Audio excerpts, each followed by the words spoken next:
Assalamu alaikum. Good morning, good afternoon, good evening, everybody. Hope you're well. And I thought I would do an extra live stream midweek. I've been wanting to do that for a while, actually. And somebody messaged me saying, they're bummed out they missed out on it a couple of nights ago. So, okay, let's do it tonight, especially as I will not be able to do it tomorrow or after tomorrow. So here we are, and let's see what we have here. I've got a few questions on the chat already. I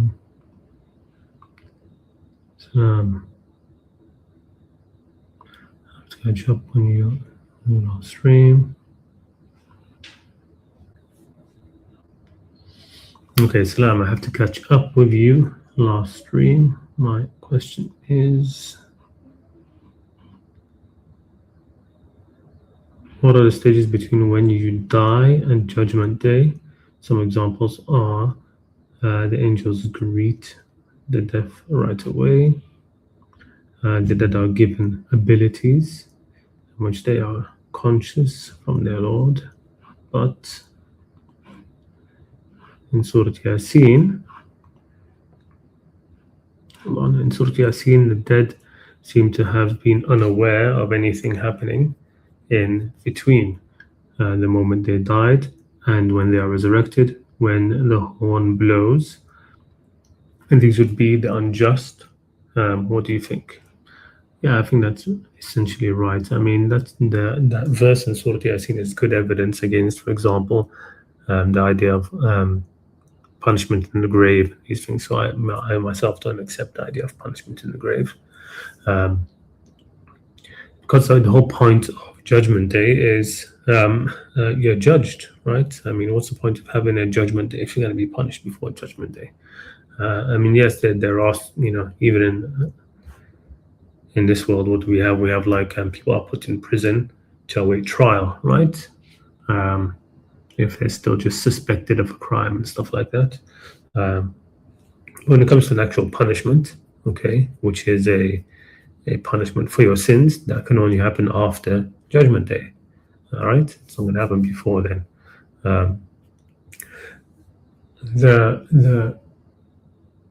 There's a middle ground where some people say that it's basically like a dream, like nightmares, right? That the people who are dead until Judgment Day, they're gonna experience like good dreams or bad dreams. So in that sort of way, you could say it's a punishment, right? Or a reward. But yes, there are some verses which show that some of the people who die are conscious, and they would be the martyrs, though, right?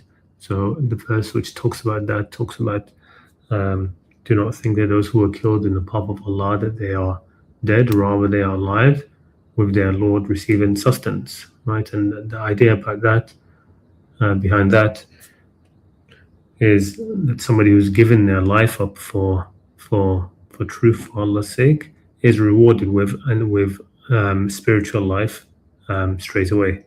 Okay, so I think that's more unique for the martyrs, for not just the martyrs. I mean, it says that it'll be anybody who's dedicated their life to the truth, right? So it doesn't have to be just you died,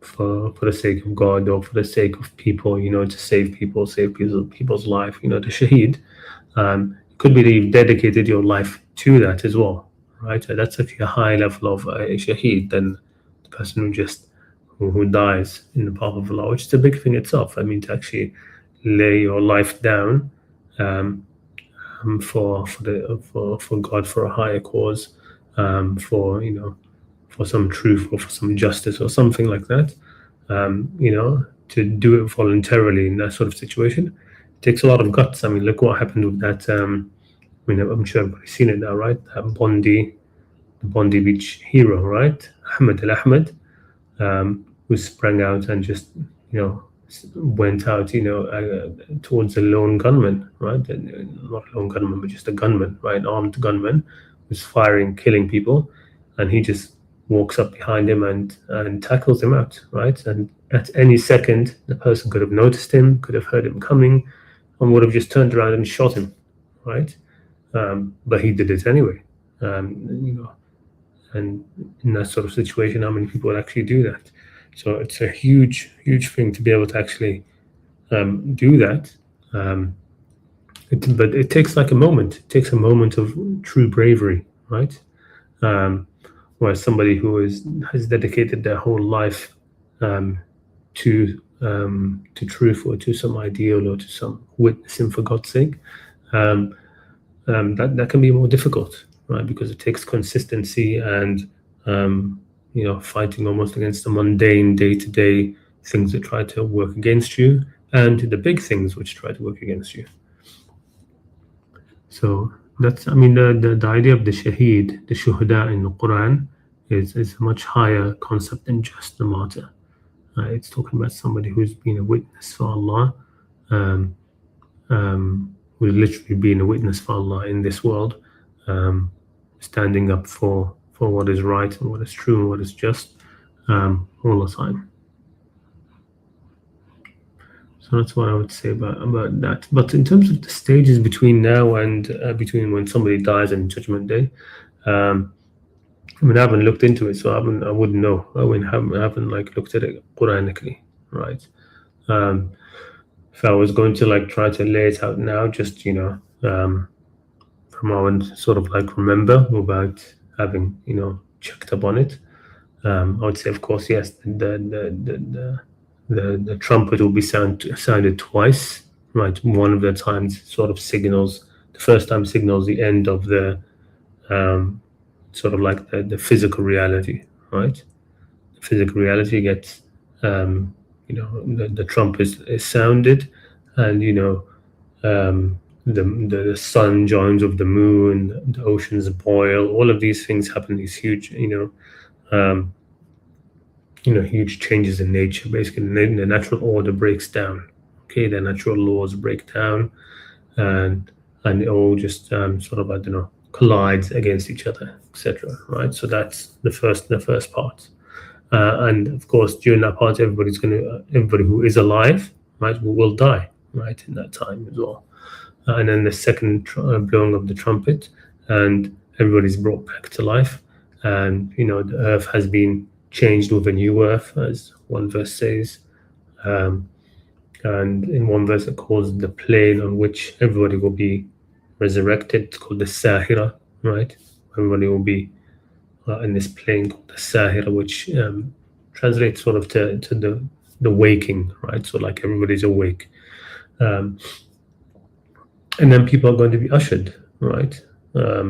No, sorry, before that even, it's going to be the hellfire is going to be brought close, and so will Jinn be brought close. That's mentioned in a few verses. And then, of course, people are going to be called out to be questioned, right? They're going to be questioned. And then what else is there? There's that witnesses will be called out from each people, okay, to bear witness against them, including the messengers.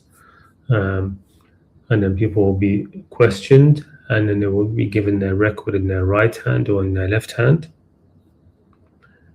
And then سيق الذين تقوا إلى الجنة, and then the people who had taqwa will be sort of like ushered towards Jannah in crowds, in groups, and the same thing will happen to those who are going to hellfire. They'll be ushered there in crowds, and then those of Jannah will enter Jannah, and those of hell will be sent into hell. And contrary to what the traditional reports say, I don't believe anybody who enters hell will ever leave it, right? You don't enter hell by the skin of your teeth, okay? Some of the people who enter hell are the people who truly deserve it, right? Deserve it to be there, quote unquote forever. Because I don't agree that it's going to be a completely sort of like infinite punishment, in terms of eternal punishment, which is cumulative and thus becomes infinite. I've mentioned that before, that it will end up still being a finite punishment, even if it's spread out over infinity, right? But really, it's a world of timelessness that they will enter. The interesting thing about this question when it comes to those who those mentioned in Surah Yasin who sort of like wake up, right? Where is it? Here, this brother is saying. So in Surah Yasin, the dead seem to have been unaware of anything happening. So I've mentioned that there seems to be a gradation of how alive you are, let's say, right? That in this world, if we take this to be sort of like the baseline, that we're kind of alive in this world, right? Somebody who's dead is a bit less than alive, right? So he's not. We don't say it's not non-existence, right? So somebody who's dead, you could say it's like sleeping, because death is like the brother. Sleep is the brother of death. We say sometimes, right? That somebody who's dead, it's almost like they're sleeping as well. Okay. And then of course there's somebody who has died, like a martyr. We could say this person has more life than than us living now. We who are we are alive, but we sleep and wake up, sleep and wake up. We go through that cycle, right, of being close to death and then away from death, close to death and away from death. Whereas the person who has been given life by Allah due to dedicating his own life to something higher, again, like the martyrs, right? Those people are now actually alive. So when Allah says in the Quran, don't say that these people are dead, rather they are alive with their Lord. Well, they have more life than we do right now. Okay. And then I've mentioned before that there are certain verses in the Quran which speak about the people in hell as if they are, are less alive than we are now, right? ثم لا يموت فيها ولا يحيا, right? And the people in hell are neither alive nor dead, right? لا يموت فيها ولا, they do not die in it, nor are they alive, right? Whereas when speaking about the people in Jannah, it talks about them as being truly alive, هي الحيوان, right? And that the life in Jannah, those who enter Jannah, then that's true life, right? So we could say that people in Jannah are more alive than we are here, right?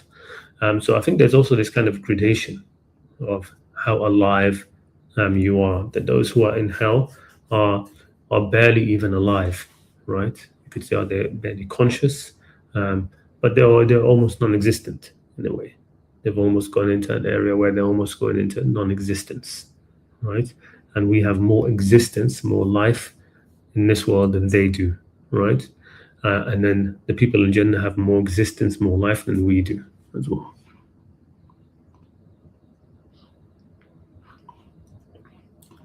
Assalamu alaikum. Would you like to elaborate on Ayat Kursi? I've always struggled to grasp the significance of the verse, but your last stream started opening up some thoughts.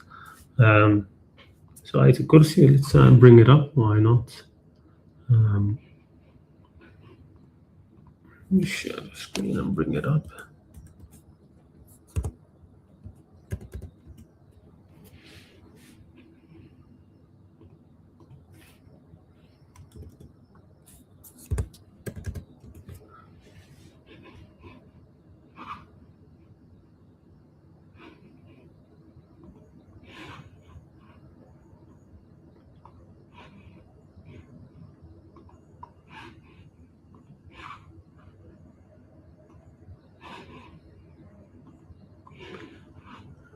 Okay, so Ayat al-Kursi, it's often considered the greatest ayah in the Quran, and even they say that one of the the secret names of Allah is hidden inside it. And if that is true, then it's actually a combination of these two names, Hayy Qayyum, together, that they make up the supreme name of Allah, right? There's a couple of narrations which say that the supreme name of Allah is in the beginning of Surah Al-Baqarah and in the beginning of Surah Al Imran and in Ayat Kursi. And if you look at all of them together, the thing that they have all in common is Al-Hayyul Qayyum, right? These are together. And also because when when Musa, and this I'm going back to the Old Testament here, but when Musa asks, this is the whole thing why you have this whole thing about Yahweh, right? And why it's the special name, and even the Jews they don't like to use the name of Allah. They say Hashim, which means Ha means the in Hebrew, and Shim is Isim, like in Arabic, right? So Isim. So they basically just means the name. Hashim, the name, right? So they don't want to say the actual name because it's supposed to be a special, divine, powerful name. And the same thing when it comes to, Yahweh and, some Christian ideas, Jehovah's Witnesses and stuff like that. It comes down from from that passage where when Musa is about to go back to the Israelites, or he's going to go to Pharaoh, is it? I think, like when he's going to start his mission, or maybe it is actually when it's on Mount Sinai after the Exodus. I'm not sure, but the point is that he asks God, when they ask me about you, they ask me who sent you, right? What name should I give them? Basically, who are you, right? And the name actually translates. The name translates. I mean, I saw a thing about this a long time ago, right? But the name translates to living, sustaining, right? Hayy Qayyum. You can almost see it in the Jehovah's Witness, right? The Hayy Qayyum, or Yahweh, Hayy, right? Yahweh, Yahya, right? The first part of that, Hayy, right? The one of life. Way, I don't know if that's going to go into that, but it's part of Qayyum. So, some say that that's the actual ultimate name together. Al-Hayyul Qayyum together. Allahu la ilaha illahu. Allah, there's no God except Him. Al-Hayyul Qayyum, the Hayy, the Qayyum, right? And then the rest of it, of course, there's so much has been said about this verse. You can look it up online and different tafsirs about it. And I don't think I'll be able to add anything more interesting to it. But the one thing, of course, that maybe if you've seen or I haven't seen, but there's the whole ring, the idea of the ring structure behind it, which I did mention a little bit. How the beginning, it can be divided into, I think it's 7 layers, right? So you've got the Allahu la ilaha illa huwa al-hayyul qayyum, right? This beginning part here, which is, about Him and His name, and at the end you have huwa al-aliyyul azim, right? They match. That says la ta'khudhuhu sinatun wa la nawm, that neither slumber nor sleep will ever overtake Him, right? And that matches with la ya'udu hifdhuhuma, that He doesn't get tired by watching over them, the heavens and the earth. And here it says lahu ma fi samawati wa ma fi al-ard, to Him belongs whatever is in the heavens and the earth, right? That's again I mentioned in the last stream about to Allah belongs the mulk, right? That for Him is the mulkiyah, the ownership of all of these things.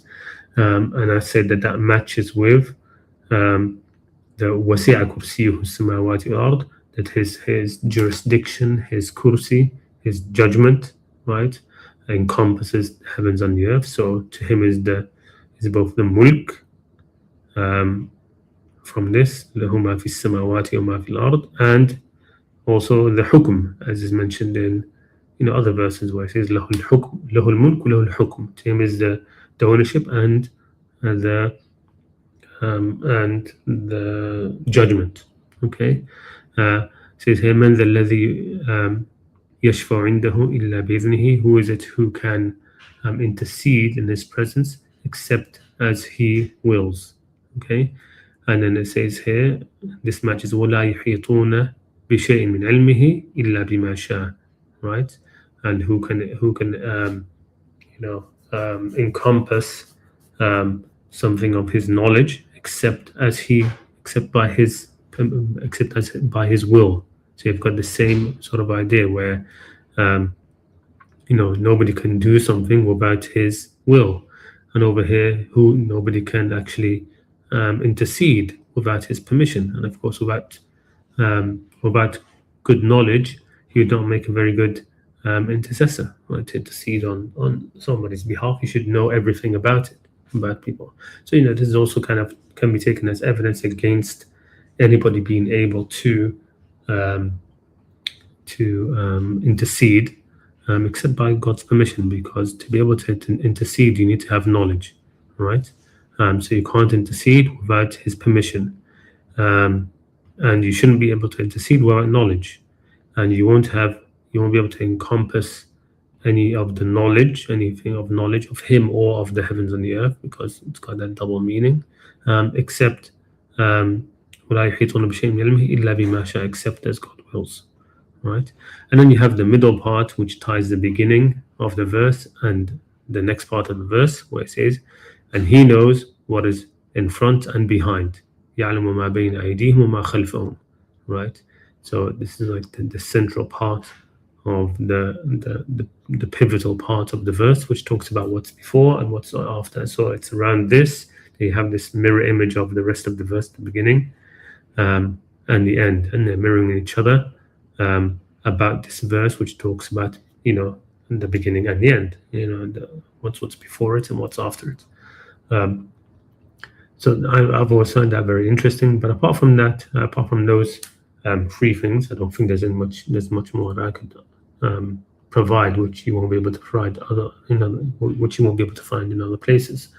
Which is that this part here could be God's, Ismullah al-Azam, as they call it in Arabic. God's greatest name is actually these two together as one name, Al-Hayy Al-Qayyum. They have this ring structure in the verse, and as I've said before, that Kursi means his jurisdiction, right? His judgment seat, right? Extends over the heavens and the earth. I think I need to actually. I forgot to. Did I forget to put the link, right? Let's add that now. So if anybody wants to come and jump on, they can.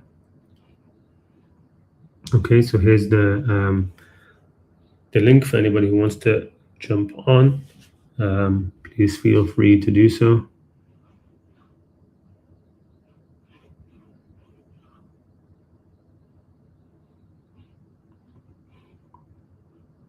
Okay, here we have another question. I apologize, we got asked already, but I was wondering if the Quran sets boundaries or regulations as to how you should court a girl, obviously, if you have intent to marry. No, it doesn't. The main thing that's sort of like hinted at is it says, come to the homes from their front. So don't come to the homes from their back, right? Don't try to sort of sneak. Don't do it sneakily. So, come to the thing from the front, right? Do it openly, in front of the rest of the family. Let the parents know, the father, the mother. But it doesn't have any of it. The Quran doesn't micromanage us in things like this. I've mentioned this before, that, we have, traditionally Muslims have a tendency to try to find, because that's what's happened to us. We've had the traditional Islam has sort of tried to micromanage everything, right? There's a ruling for everything. You should do this way, do that this way, and it micromanages much too much, which of course is from the scholars, right? The scholars and the people, they try to micromanage others and tell them haram, haram, haram. Don't do this. This is allowed. Everything is categorized into haram, halal. Right, and in the Quran we're told both haram and halal are for Allah only. You're not supposed to make everything haram and halal, right? There's the things which Allah has said is haram, and things which He has said is halal, and that's it. Okay, and then we can invent new terms for things underneath it and say this is recommended. We recommend this. We don't recommend that. But there isn't anything which is which we aren't told. We aren't given those those strict parameters in everything, right? Told everything is halal and haram. So in the same way, when it comes to like marriage, right? Even we talked about salah before, right? Even the salah, how we're supposed to pray, we're not given Allah isn't micromanaging that, right? There have been thousands of prophets in history, and not all of them have prayed the same way, right? In the same way of the Prophet Muhammad, the five daily prayers that he initiated, the form of it. That isn't the only way which is acceptable to Allah to pray. So, the only thing I could say with respect to this is just advice, which is that, do it in an honorable way, and do it in an open way. And that's basically it. And, in a culturally appropriate way, with respect to your own culture and the culture of the girl involved and the community around. It has to be seen ultimately as a marriage, right? Because it's a social thing. Marriage is a social thing, and what is seen socially by the community as a marriage will be a marriage, right? Will ultimately end up being a marriage, even if the guidelines of the Quran on how a marriage should be are a little bit different. Okay, so that's it. I mean, when people became Muslim, they didn't have to remarry because they hadn't done it in the same way that the Quran has laid out, the mahar and the dowry and these sort of things, right? So in some parts of the world, it's the girl who gives the dowry, right? Gives the dowry to the girl's family gives the dowry to the man, to the husband, right? So if a marriage has happened in that sort of way, and in sort of community-wide or even individuals, and then they convert to Islam, we don't say, okay, those marriages are invalid because they were not in accordance with the Quran. No, in the end, marriage is a social institution. It's it's a bond that's been established between two people so that everybody knows that this is her husband and this is his wife. So if that's known community-wise, and you can't change. It's very difficult to change people's perceptions in this sort of way, right? So you can't just make a law and people automatically change what they consider to be a legitimate marriage and what they don't. There's a bit of a cultural block there as well, because people, they link these to their instincts with respect to what seems right and what seems wrong, what seems immoral or disgusting, and what doesn't, what seems, these sort of things some of them are things that people grow up with. But the bottom line is, no, there isn't anything specific about that.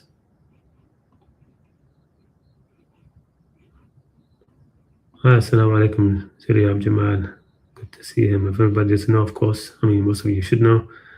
He has a great channel with a lot more translations of Hassan al-Maliki and some other scholars as well.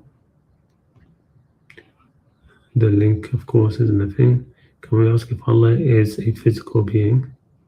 Yeah, you can ask if Allah is a physical being. I've moved past this whole the issue between, of course, the anthropomorphs, it's called the tashbih, right, of Allah, of His creation.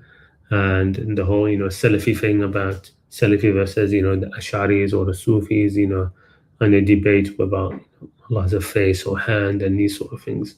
I now see it as these kind of like formulations where, Allah has a physical body or not. I think that now, I see it now that, this is something that some people might need, right?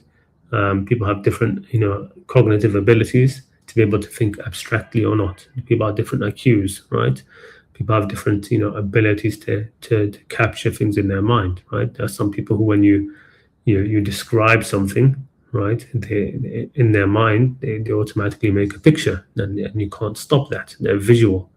And the other people, when you describe something, they keep the words in their mind. They don't actually change that, into an image in their mind, right? They're able to keep just the words. And the other people, won't even have the words; they'll just have the abstracted idea. So you have different people have different reactions internally to what the words they hear do to them, right? The words they hear, they will do different things to them internally. So, maybe some people, they can't not think about Allah as a physical being, right? Everything around us that we see around us and experience is physical, right? And some people just aren't able to make that abstraction, right? So when they think of Allah, they have to think of Him as a physical being somewhere in the universe, and they can't really conceptualize Him other than that way. I know some people that when the Quran talks about, the hand of Allah, or the face, or the shin, there are some people that they can't. That's just the image that straight away comes to their mind, and you can't get out of it. And fighting against that is too difficult. And why do you really have to, right? As long as you understand, ultimately, that Allah is unique and He is your Lord and He is the one who is to be worshipped. I mean, the Bible is full of tashbih, right? The other scriptures are chock full of tashbih, right? Of Allah walking around in the garden and this and that and the other, and angel wrestling with Him and these sort of things. And that's never really criticized in the Quran, right? It's not made a big deal out of it, right? And the Quran doesn't make a big deal out of the tashbih, which is in the Quran, which is in the biblical scriptures, or that the Jews do.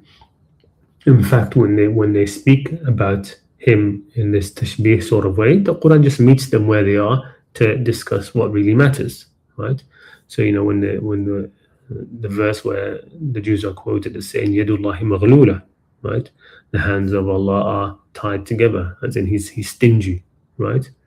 And the Quran doesn't go into a rhetoric about saying, "Laysa kamithlihi shay," there's nothing like Him. No, He doesn't have hands, and it doesn't go into that. It meets that statement where it is. It says, no, His hands are open, right? And He spends as He wills, right? بَلْ يَدَاهُ مَبْسُوطَتَانِ, rather His two hands are open, right? And He spends freely from it, right? So in many respects, you just have to meet people where they are, right? If somebody's thinking about Allah as a physical being, meet him there, right? Meet him where they are thinking, right? If you can see that you can bring them beyond that, then do. But even just meet them there on what's important first, right? On the ibadah to Allah wahdahu, ibadah to Allah only. Let them understand what shirk really is. Let them understand what Allah wants from us, right? That we're here in this world as a test, right? And these things take priority, right? Rather than bickering over is Allah a physical being or not, right? So can we ask if Allah? You can ask it, and you can even think it, in my opinion, right? Somebody who can't get beyond that, what are you going to do? Force their mind to think in a way which they can't? Why? Well, why? No, there's no need for that. Again, the link is in the chat if anybody who would like to join. I think I need to pin it, right? Hold on.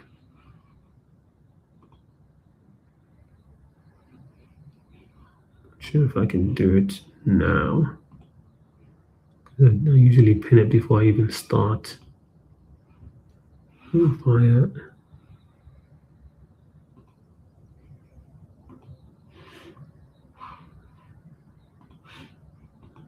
we go. Okay. Assalamu alaikum Riyad. How did you encounter the ideas of Hassan Farhan and Maliki? What was your spiritual intellectual journey? All right. So my journey, so to speak, well, I'll sort of like get into it from the beginning, maybe from the beginning, briefly. So briefly, of course, growing up in the UK,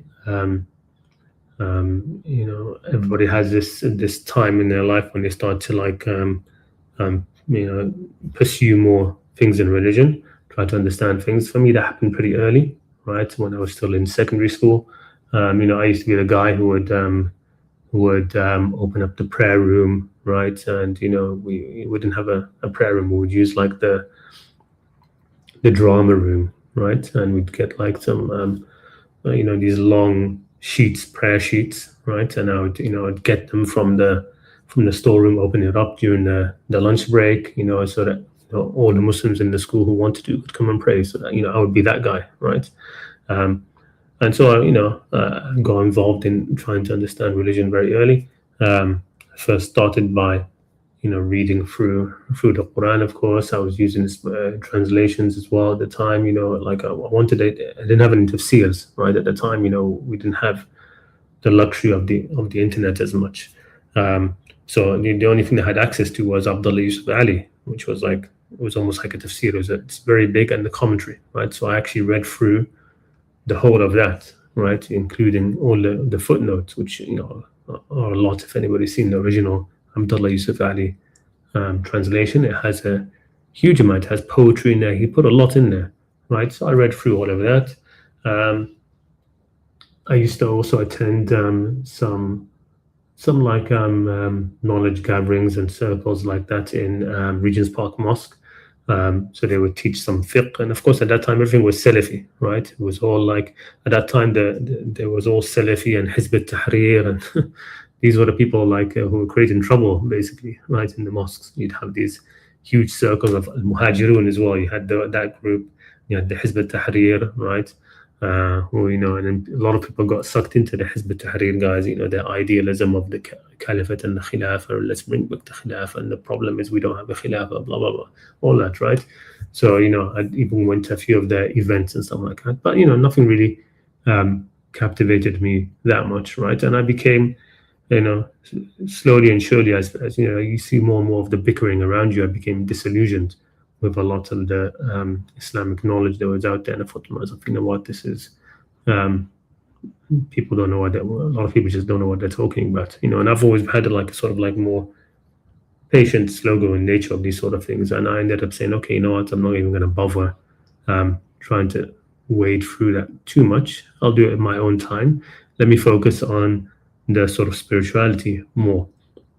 So I got much more into Salah, right? I said, okay, the Salah is sort of, at the time, of course, that's what we were taught, right? Salah is the pillar of the deen. If it's right, then the whole of your deen is right. These sort of things, right? And I started to enjoy Salah more, and also what the hadith and things like this spoke about Salah, about the benefits of it, etc. And different books I read about it, I became very, very much so enjoying my Salah, because I spent a lot of time in prayer, right? So I got into regular praying of all the Sunnah prayers, right? The nafilas. I would pray in the mosque, right, whenever I could. This is when we lived close to a mosque. Other times we didn't. I'd pray Salat al-Duha, right, 8 raqat, right? And I would pray Tahajjud at night as well. So I would do that, and this was all the way up to sort of like university time, right? And in university, you joined the ISOC and the Islamic, societies and stuff, and I would sort of like be on the fringes of that. I wouldn't sort of like be too much involved, because again, at the time I wasn't seeing these as the bickering that would happen between the Sufis and the Salafis. It was dying down a bit at the time, but so I was being involved, but sort of not involved at the same time. Again, it was mainly because I would see most of the Muslims around at Jumu'ah time and in the quiet and contemplation room, as we had in UCL. Right? We didn't have a prayer room because it was a secular university. But yeah, that's what I'll do. And then one of the brothers there, we can still actually see he's actually pretty well involved with the Cambridge mosque, right? Timothy Winters and these people. So this brother called Jibreel, he invited me to a circle of like a traditional study place, right? Where there was somebody who was actually teaching things in the traditional ways. I thought, okay, let's go to this. So I went to it, and they were studying the Shifa of Qadi Iyad, right? And it was this wonderful man called Ahmed Pirzad, and he had studied with Sheikh Babikr or Abu Bakr, who was a Sudanese Sufi sheikh.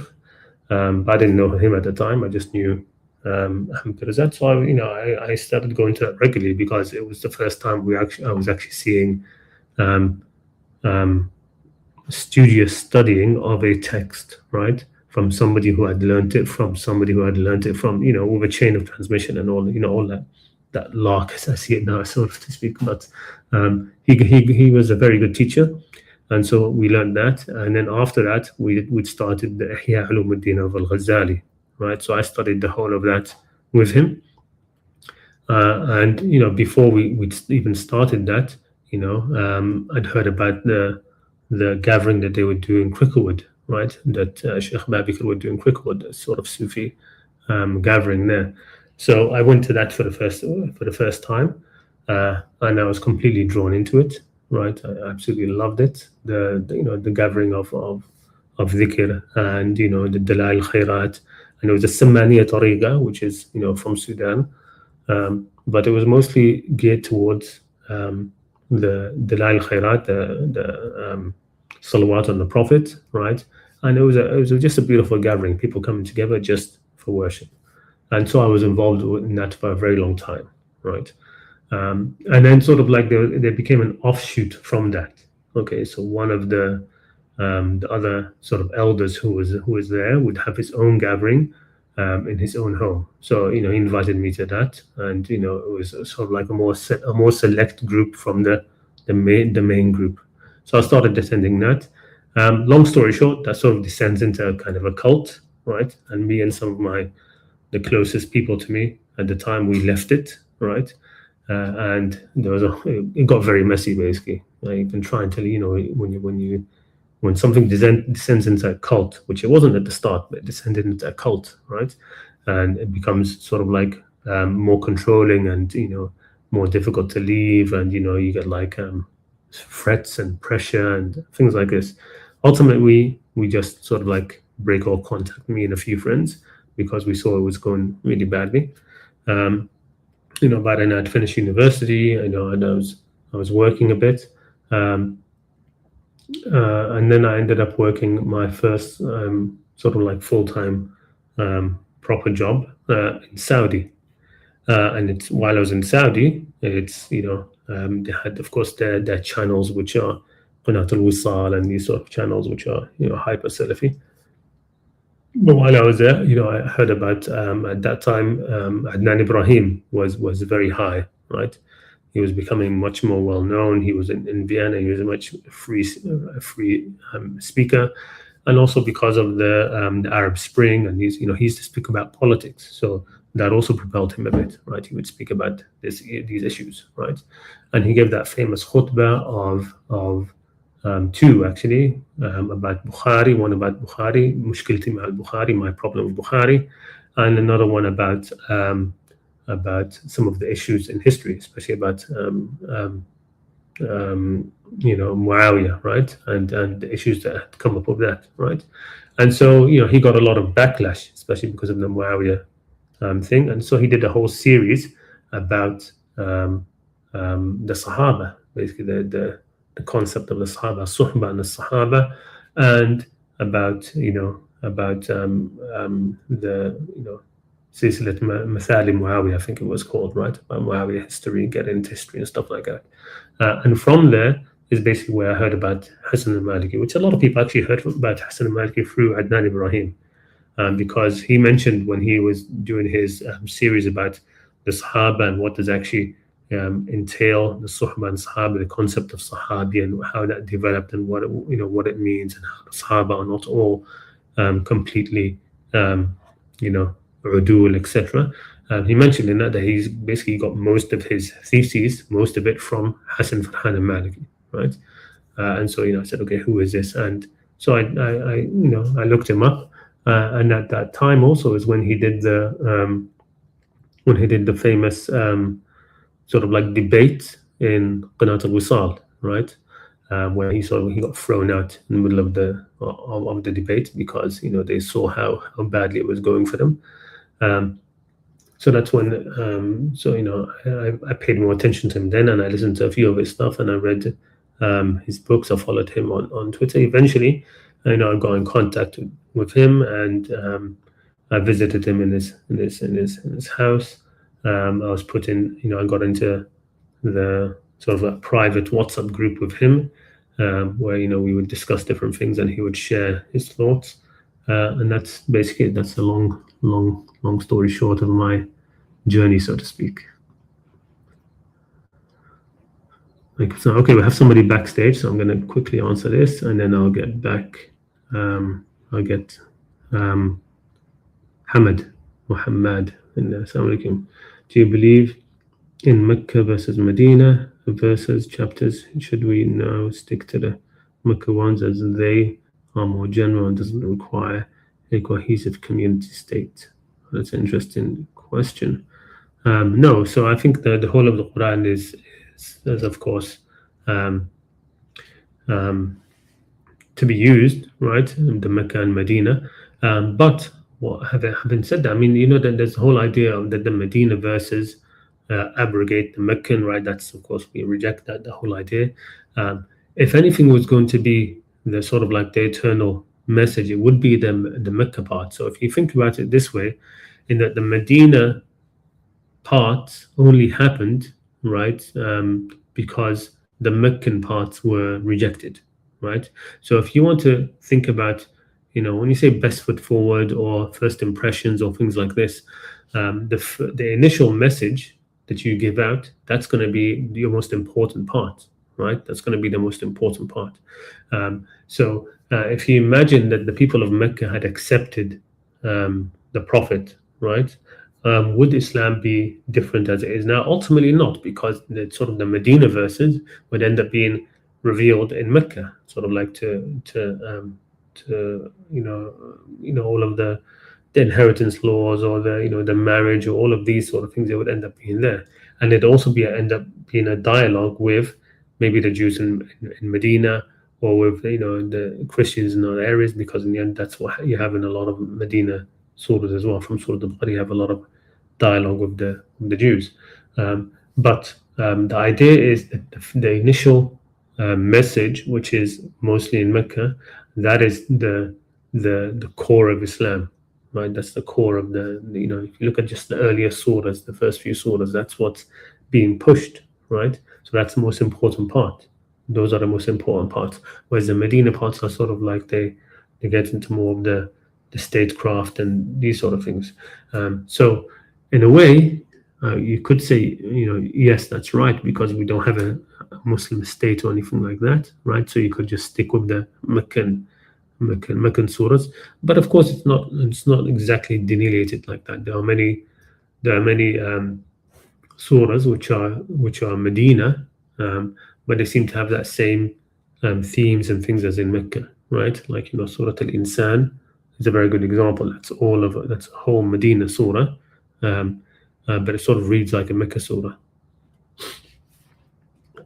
But yeah, I understand what you mean, but it's sort of like not really relevant sort of question, if you take my meaning. Okay. All right. Let me bring on Hamad. Assalamu alaikum. Walaikum assalam. Can you hear me? Yes, I can hear you. How are you doing? Alhamdulillah, good. How about yourself? Very good, thank you.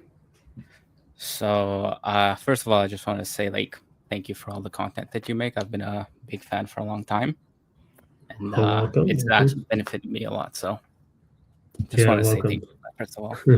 Welcome, sir. I'm glad. So, I have one thing that's been on my mind for a little while, and it has to do with the Christian Trinity, right? So Allah condemns the heresy of tritheism, right? In that one verse where Allah says, those who say that Allah is the third of three, they're condemned to hell. Then there's the other verse, which I think I saw this in one of your videos, where it describes the Trinity, and it tells the Christians to say that Allah is one, not three, but it doesn't necessarily condemn them to hell, right? Yeah. And then, so my question is that Allah says, like, to the people who believe that Isa is Allah, alayhi salam, that they'll be in hell for the rest of eternity. But I don't think there's any verse that condemns Christians for believing the Holy Spirit for being Allah. And why do you think that might be? Yeah, I mean that's interesting. I mean, in that, I'm assuming you've read that thread which I wrote about the two verses. Yes. I think it's been a while, but I'm pretty sure I did. Yeah. Yeah. So I did a long thread on the difference between these two verses, right? So the first one that you mentioned, one which was about tritheism, right? And to be clear, it doesn't exactly condemn them to hell straight out. It says, الَّذِينَ كَفَرُوا مِنْهُم. Let me try to remember which verse is it. 73? Yes, it is, right? So it doesn't straight away actually just condemn them to hell for that. So it says, لَقَدْ كَفَرَ الَّذِينَ قَالُوا إِنَّ اللَّهَ ثَالِثُ ثَلَاثَةٍ. They have committed kufr or blasphemy or ingratitude. Those who say Allah is the third of three. Okay, so to me that's clearly a tritheism, right? So we're talking about the third of three different. Now, of course, in the translations they always put that as a trinity, right? So it says, indeed, those who say Allah is the third of the Trinity, right, become unbelievers. But of course, the Trinity isn't Allah is the third of a Trinity, right? First of all, He's the first, right? And when the way the Christians put it, He's the first person of the Trinity, right? The first person of the Trinity. So that's another way where it just doesn't make sense, right? ثالث ثلاثة. You could say it's meant to be just rhetorical, right? Say the third of three sounds nicer, right? But I would take it as it is. But the point I want to get to is that it says here, وَإِن لَمْ يَنْتَهُوا عَمَّا يَقُولُونَ, and if they do not desist, right, from what they say, لَيَمَسَّنَّ الَّذِينَ كَفَرُوا مِنْهُمْ, that those who have kafaru from them will be punished, will receive a hefty punishment. Okay, now it doesn't straight away say they will be in hell forever, but it just says that they will have a painful punishment. Okay, so we have, and I've put this into sort of a hierarchy. You have something which is kufr, which is sort of just an action. لَقَدْ كَفَرَ, right? They have done a kufr, right? So the kufr here is sort of like, it's not them. They are not yet الَّذِينَ كَفَرُوا, right? They are just people who have done a kufr, right? And you could say this is really just about the past, the first people to say this. لَقَدْ كَفَرَ, right? It doesn't just say كَفَرَ الَّذِينَ قَالُوا. And say they've done kufr, those who say this. لَقَدْ, so it's it's emphasizing the past a little bit over here. So you've got this kufr, this action of kufr, right? And then you can be of الَّذِينَ كَفَرُوا, right? Those who have kafaru, right? Literally, that's all it means. Those who have kafaru, right? So those who did it in the past and likely did more than once. So it's like sometimes I've translated this as a preponderance of kufr, right? They have more kufr than iman, right? And the Quran sometimes mentions, it says this: "Hum lil kufri yawma idhin aqrab minhum lil iman." They on that day had more kufr in them than iman, than faith. So you could say that this is sort of like that. Those who are الذين كفروا, right, have more kufr than somebody who's just done kafara. And then you don't have this in the verse, but then you have al-kafirin, right? Al-kafirin, those who are kafirin, right? So you can see almost a development, right? How, because it's very odd in the Quran that you don't just have, why do we always have this الذين آمنوا الذين كفروا, those who have kafaru, those who have amanu? Why not just say mu'minin kafirin always, right? Because it's a bit long-winded to say those who have kafaru, alladhina kafaru, right? Why not just say kafirin? And the idea, I think, is that it's a gradation, right, between kufr, just doing kufr, and being a complete kafir, right? Yeah. And you have levels in between, right? So here it's just saying, yes, so you can have somebody who has committed this kufr, right, of saying Allah is the third of three, but is not yet really of alladhina kafaru, because the verse makes it clear, right? If they do not stop what they are saying, then only alladhina kafaru from them will be met with a punishment, right? So we don't. It's not even all of them. Okay. Okay. So there's that. Now, when you talk about what is this talking about? What is the tritheism here? Right? It's not really clearly mentioned, but it's sort of the idea that that it could be about the Holy Spirit. Where is it? Look at it. So this is the part where, if anything, that this tritheism, right? If it's about something, it's likely going to be about a tritheism of Jesus, God, and Maryam, right? In this verse, why? Because if you look at the next verse, it talks about that's who it talks about, right? So the previous verse, of course, says, "Will they not repent?" etc. But then the verse after it says, "The Messiah, son of Mary, is nothing but a messenger, right? Messenger have come before him, etc. And his mother is a Siddiqa. They both used to eat food. They both, I mean, they're both not gods, right? So, if this verse is talking about a tritheism, it's likely talking about tritheism where Allah is made to be one God and Jesus is another and Maryam is another, right? And that's what you have at the end of the surah as well, right? So at the end of the surah, you have, you know, the whole. Did you tell people to take your mother and me as gods besides Allah? What is it? It's in verse 166. Which one is it? Yeah, this verse. When Allah will say to Jesus, son of Mary, did you tell people to take me and your mother as gods besides me? Right?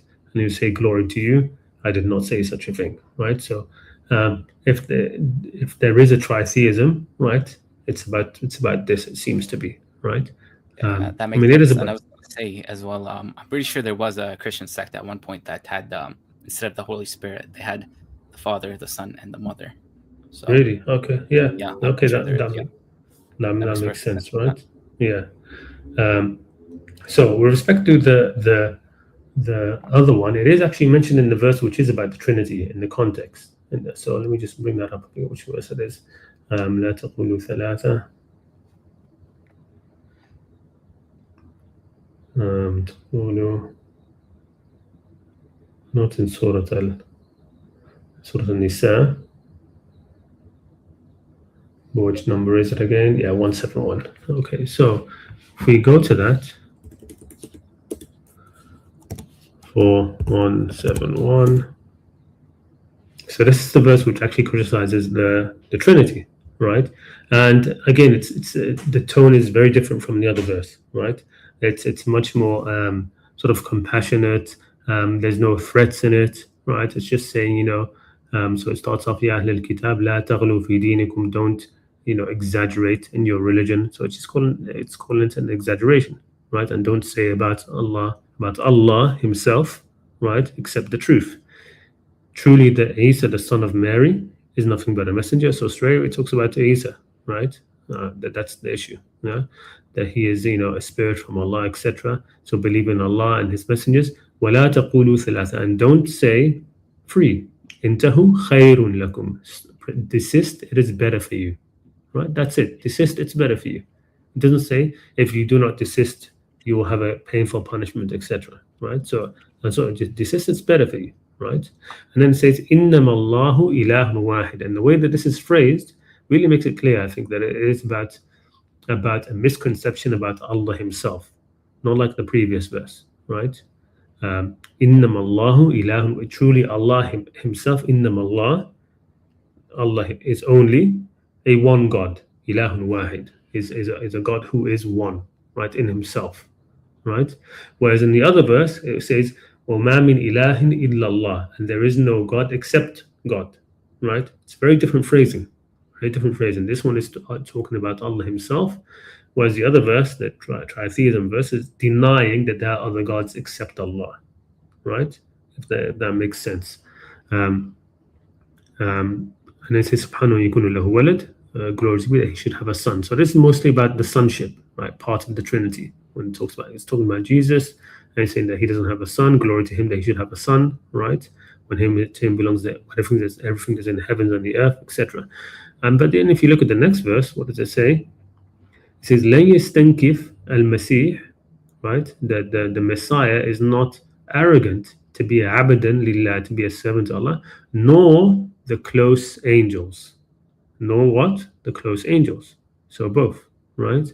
So this is the part where, of course, in the Quranic view of things, right? That how was the Ruh al Qudus is linked many times with Jibreel alayhi salam, right? The Holy Spirit is actually the spirit of the angel Jibreel. He's the one who brought the revelation, and he's the one who sort of empowered Jesus to be able to do a lot of his miracles and things like this, right? So Okay. there is an indication that this is about speaking about the Trinity of Father, Son, the Messiah, and the Holy Spirit, right? It's not outright said that, but what's mentioned is the angels. So then the clear inference here is that the Trinity is going to be about God, the Messiah, who also doesn't, who isn't arrogant to be a servant of Allah. Okay, so that's, if we're going to talk about Trinity, the Trinity is, Father, Son, and the Holy Spirit. Well, here it's saying that the Son is not arrogant to be a servant to Allah, and then it says nor the close angels. Okay, so that must be the third part of the Trinity, which is being rejected. All right, does that make sense? Yep, that makes perfect sense. Yeah, so you have the indications in both cases. You have the indications of what is being referred to in the next verses, right? So here it's just I mean, I asked this in the thread, in the Twitter thread, if the Christians actually they do consider, is there a link between the Holy Spirit and Jibreel and the angel or the angels for Christians? And I did get some replies saying yes, traditionally there has been the link, right? And it's easy to see, right? Just as the man Jesus, the man prophet, was elevated to be person of the Trinity. Okay, you can have the angelic force that was with him that was elevated to be a person of the Trinity. Yeah. Yep. Nice. Okay, I think that's pretty much all I wanted to ask. Thank you very much. No problem. Anytime. Take care of yourself. What's your name again? Hamad or Hamad? It's Hamad. Hamad. Okay, brilliant. Thank you so much for coming on. Okay, Assalamu alaikum. Have a good day. Alaikum assalam wa rahmah. Okay. Let's go back to the questions, comments. Let's see. Where did I stop off? Assalamu alaikum. The Hourglass fan. So, brother, what are your thoughts on those preachers who say that greeting people on December 25th is worse than murder, adultery, and rape? Is it allowed to participate in the secular aspect of the holidays?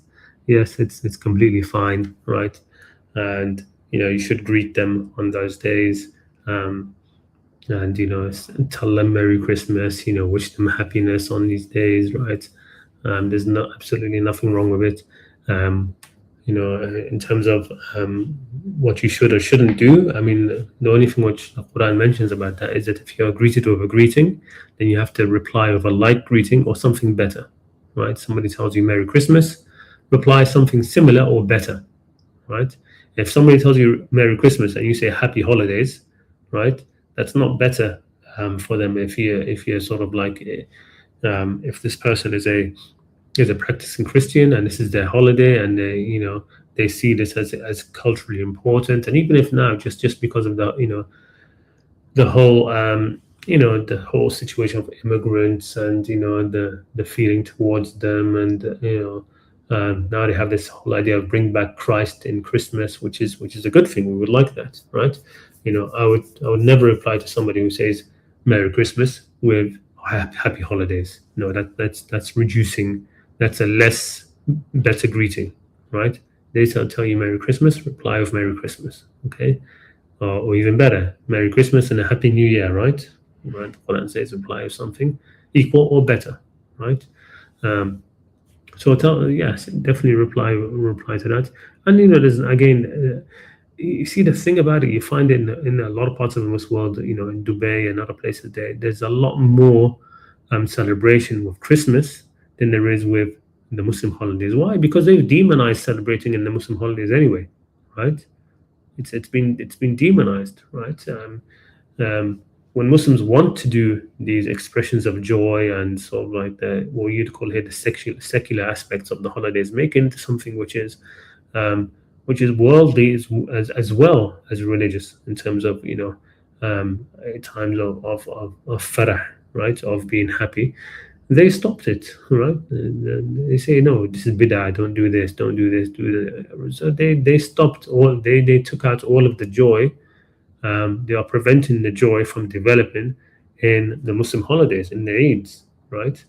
Um, any joy or anything that people try to implement in those days, these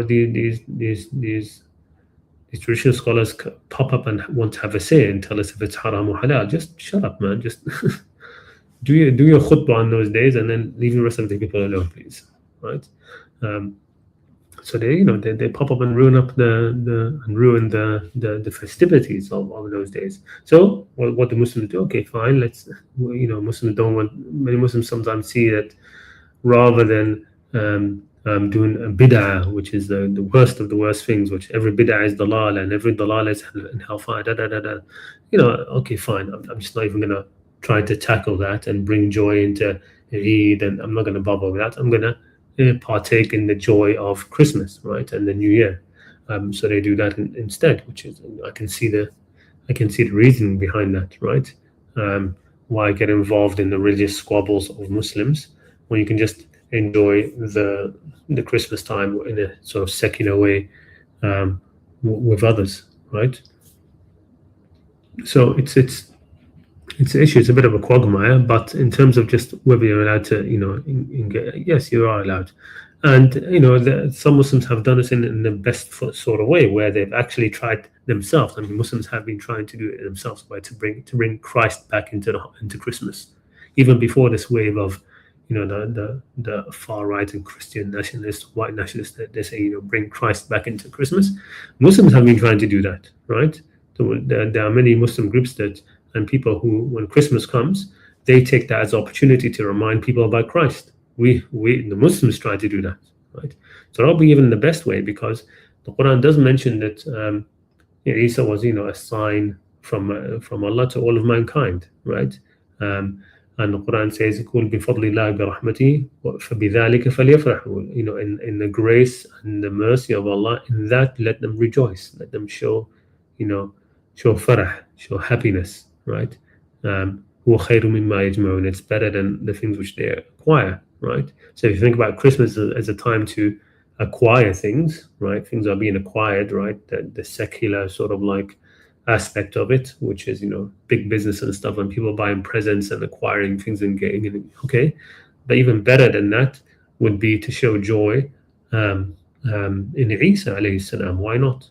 I would have liked to, and this did used to happen, and traditionally, I think in Andalus has happened, in places like this has happened traditionally, where you had intermingling between Muslims and Christians. They would do a Mawlid for Isa. So if you're aware of how the Mawlid for the Prophet is done in sort of the traditional way, people would gather and read his biography in a very poetic, beautiful way. They would send blessings upon him. They would remind each other about his life and his character and these sort of things. Muslims had actually done things like that for Isa alayhi salam. They did Mawlid gatherings for Isa, right? Where in exactly the same way that they would do for the Prophet Muhammad, they would do for Isa, where they'd relate his birth and what he taught, and praise him, and poetry about him and things like this. So if people could revive that would be amazing, right? Having Mawlid celebrations for Isa, right? Where you do that. So the date doesn't really matter. I mean, December 25th, people say, it's a pagan thing, and who cares? It doesn't matter. The date is arbitrary. Even the Mawlid of the Prophet, we don't know when he was actually born, right? They say the Mawlid it's traditionally done on 12th of Rabi al-Awwal, but more likely he was born on the 7th. So that doesn't matter. But yes, no, definitely you can show that if you can. when you participate in all of these things, try every once in a while to remind people around you about Isa, right? About his life, about what he taught in the Quran, and that would be of benefit as well.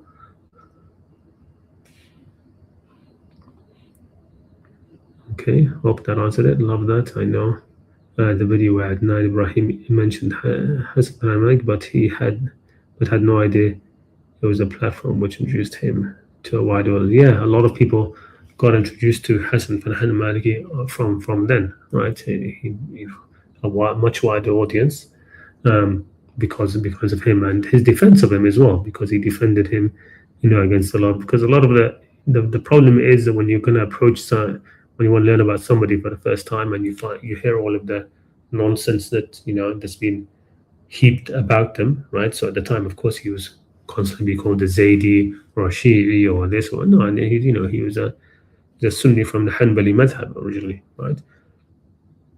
So Hassan, Adnan Ibrahim would mention no, he isn't. They try to label him and these sort of things, but he isn't. He's a Sunni, and he is and he mentioned him being as an amazing mudaqqiq, sort of like detailed researcher, right? In history and things like that. And that's when I learned about him as well. That's most people when they study the hadith books and things like this from the get-go, they are doing it for fiqh, because that's when you first start studying Islam, that's supposed to be the most important knowledge, right? You learn fiqh, or they learn it for aqeedah or things like this. There are very few people who, from the beginning, when they started reading through the books of narrations, they did it with a view to the history, right? And his first love, Hassan Malik, his first love was history, right? So he was really involved in that. And so he read all of the Musnad books. So any book which has the original narration, so not talking about secondary books. So that you find some books like you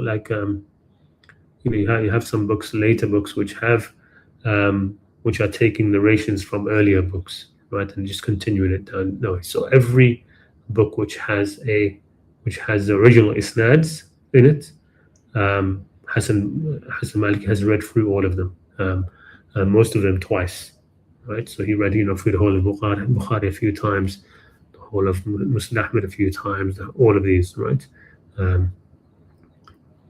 And did it with a view to looking at the history, right, and taking trying to understand what was happening at the time, to build a better narrative of how Islam got sidetracked, right? And you can see the development of how that happened, and because a lot of information is there, and some isn't, because in the tradition a lot of the times things were buried, things were deliberately buried.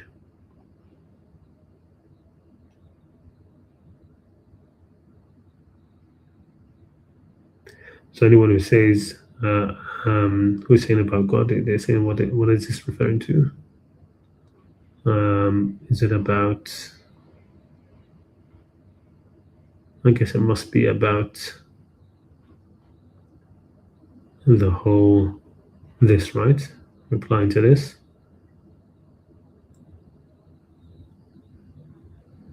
Oh yeah, okay. So I didn't even answer it as much, but yes, you're right. So anybody who says who says celebrating on December the 25th is worse than murder and rape. I mean, who says this stuff? Well, where do they get this stuff from?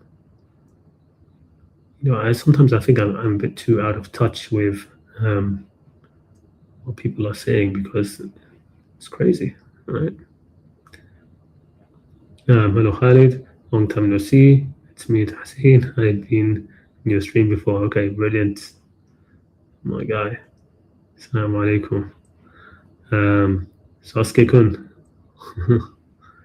What's your stance on those who say that Islam brings not only a moral framework but a political system as well, even though no concrete system exists in the Quran? Is the Sharia law a product of men? So no, I mean, it depends what the Sharia law, quote unquote, is. I mean, there isn't really anything called Sharia law, is there? there's the concept of Sharia is one thing, right? So Sharia, they say they try to bring it back linguistically. Sharia comes from Shari', right? The street, the word for the street. So it's about the things which are done outside and the laws which govern us and stuff like that. But praying 5 times a day is part of Sharia as well, and being good to your neighbor is also part of Sharia, etc. So they say these sort of things, but Sharia basically, the Quran doesn't talk about Sharia. It talks about shir'atan wa minhaja, and the minhaj part is not really studied very well, right? So the Quran talks about how to every people we have given a shira and minhaj, and if Allah had wanted, He would have made you all one people. And this verse is said after speaking about the Christians and the Jews, saying that the Christians should judge by what Allah has revealed in the Gospel, in the Injil, and the Jews should judge by what Allah has revealed in the Torah. And it says, and to you, O Muhammad, have revealed the Kitab, confirming what went before it of the Kitab, and a guardian over it. So judge by what Allah has revealed. And it says, teach people who have revealed their own Shari'at and Minhaj. And if Allah had wanted, He could have made you all one people. So in a way, Sharia is when we talk about the Islamic Sharia or the Christian Sharia or the Jewish Sharia, we're talking about the ways which are specific to these religions. So you can almost say that Sharia means religion, in just a general way. It means the religions, right? Where all the religion as we would understand the word religion, right? Whereas the real religion is Islam. So the actual deen of Allah is Islam. And then you have the Sharias, which are, Christianity, Judaism, and Muhammadanism, let's call it, right? Which we now call Islam. But really, Islam isn't Muhammadism, right? Any more than Islam is Christianity or Islam is Judaism. Islam is the bigger thing, the actual deen, right? Actual deen is that, right? And then you have these shira'atun wa minhaja. But no, it's not. Very little of it is about politics, right? And when it mentions, the only thing which is mentioned close to being about politics in the Quran is saying that our affairs are done by mutual consultation. وَأَمْرُهُمْ شُورَى بَيْنَهُم. That's basically it. And that's the only really sort of thing that you could take to be about politics, even though it isn't. It's very general. It's just talking about our affairs. We do them through mutual via consultation, right? Amruhum shura bainahum, and that's really it. There's nothing else that's there. You have, of course, the verse about the taxes, or the sadaqat, about who they should be distributed to, right? The state tax, and that's where you have, of course, the not the abolition, but the real trying to get rid of slavery, right? That there will be a tax taken to free all slaves, right? That part of the tax revenue is taken to free all slaves, or fir riqab, right? So that exists in there, and that was, of course, implemented only towards the end. The issue of this idea that there's it's supposed to be a political statement, framework and stuff like that in the Quran, it's very unattainable, because in the end the Prophet was not in a position to lay the groundwork for a huge political system, except maybe towards the end of his life, for like the last year, and that's it.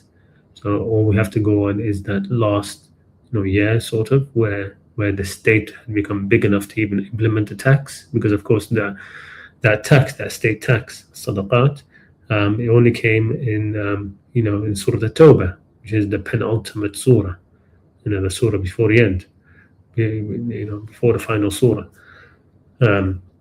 And so that's why the only part of you could say statecraft is placed in there, and that's it. Because before then, it just wasn't, the Prophet wasn't in control of a large enough area to be able to get these kind of taxes in and be able to start to implement things of a state. And this again goes back to the idea that Allah is not micromanaging us in how we organize politically and how we do things, right? The Quran mentions kings, and it doesn't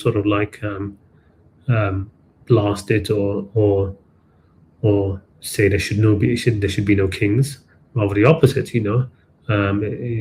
It's considered one of the favors to the Israelites, right? That جعلكم أنبياء وجعلكم ملوكا. He made some of you prophets and made some of you kings, right? And that you have, of course, the kingship of some of the prophets of Dawood. He was given kingship, right? He wasn't given told here start a democracy or something like that, right? And then, of course, his son inherited the kingship. So, and kingship is not, there's nothing inherently wrong with it, right? In the end, the most important thing is just justice, right? That we should be working together for justice. So, that's the whole point of the messengers and the scripture being sent down. لِيَقُومَ النَّاسُ بِالْقِسْطِ, the Qur'an says, right? We have sent our messengers, and with them the kitab and the mizan and the scale, so that mankind will stand up with justice.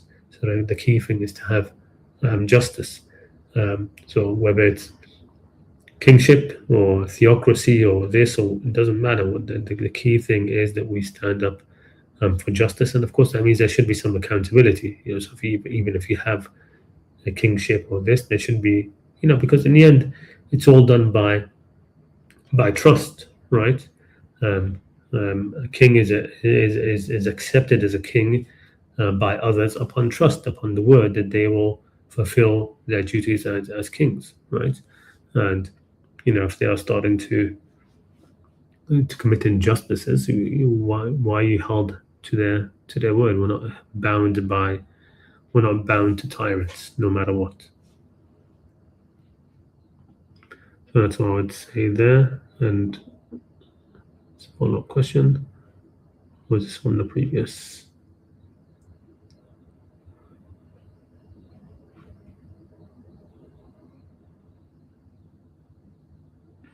Yeah, so here's saying, our brother here's in Islam, like the Gospels and Torah, there's a lot of room for interpretation vis-a-vis monarchy, republic, etc.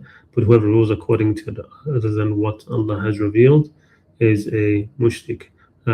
What is revealed? Well, I mean, then the Quran says, وَمَنْ يَحْكُمْ بِمَا أَنزَلَ اللَّهُ فَأُولَٰئِكَ هُمُ الْكَافِرُونَ. So it talks about them in terms of kufr, not rather than shirk. And the idea here is, of course, that what Allah has revealed is supposed to be a blessing, right? A mercy, right? So whoever rules by other than that, they've been ungrateful, right? So Allah is sending down rulings, Him being the omniscient, Lord of all, the one who has all knowledge and all good, right? And He sends down some hukum for you to implement. Then whoever does not judge by what Allah has sent down, then they're being ungrateful, right? فَأُولَٰئِكَ هُمُ الْكَافِرُونَ. So it's not really the mushrikun, I don't think. The Quran includes commands to govern by mutual consult, exactly, the shura, an absolute monarch consulting with advisors, a republic. What does this mean? It can mean a lot. Yeah, it can mean a lot, I think. Because yes, I mean, even if we say the affairs are by consultation, in the end, you need to have somebody in the leadership position, right? Otherwise, it would just be endless consultation, right? You'd have endless consultations. Let me to plug in the laptop.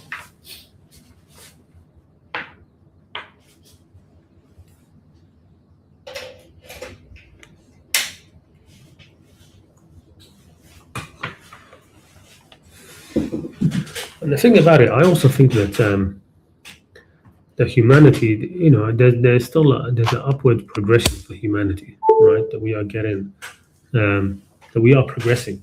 So the times of a monarch being a complete despot, I think that's pretty much over, right?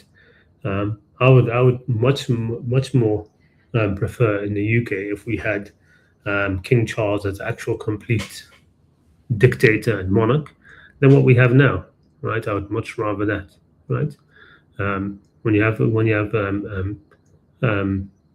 of in the modern age where things have sort of developed more and people are more aware, and and these sort of things, and there is an inherited wisdom that you can have if you have good monarchs that they can have, that there can be inherited wisdom in that family, right? Where they teach each other and they learn about, about the responsibilities and what they should and what they shouldn't do, etc., like that.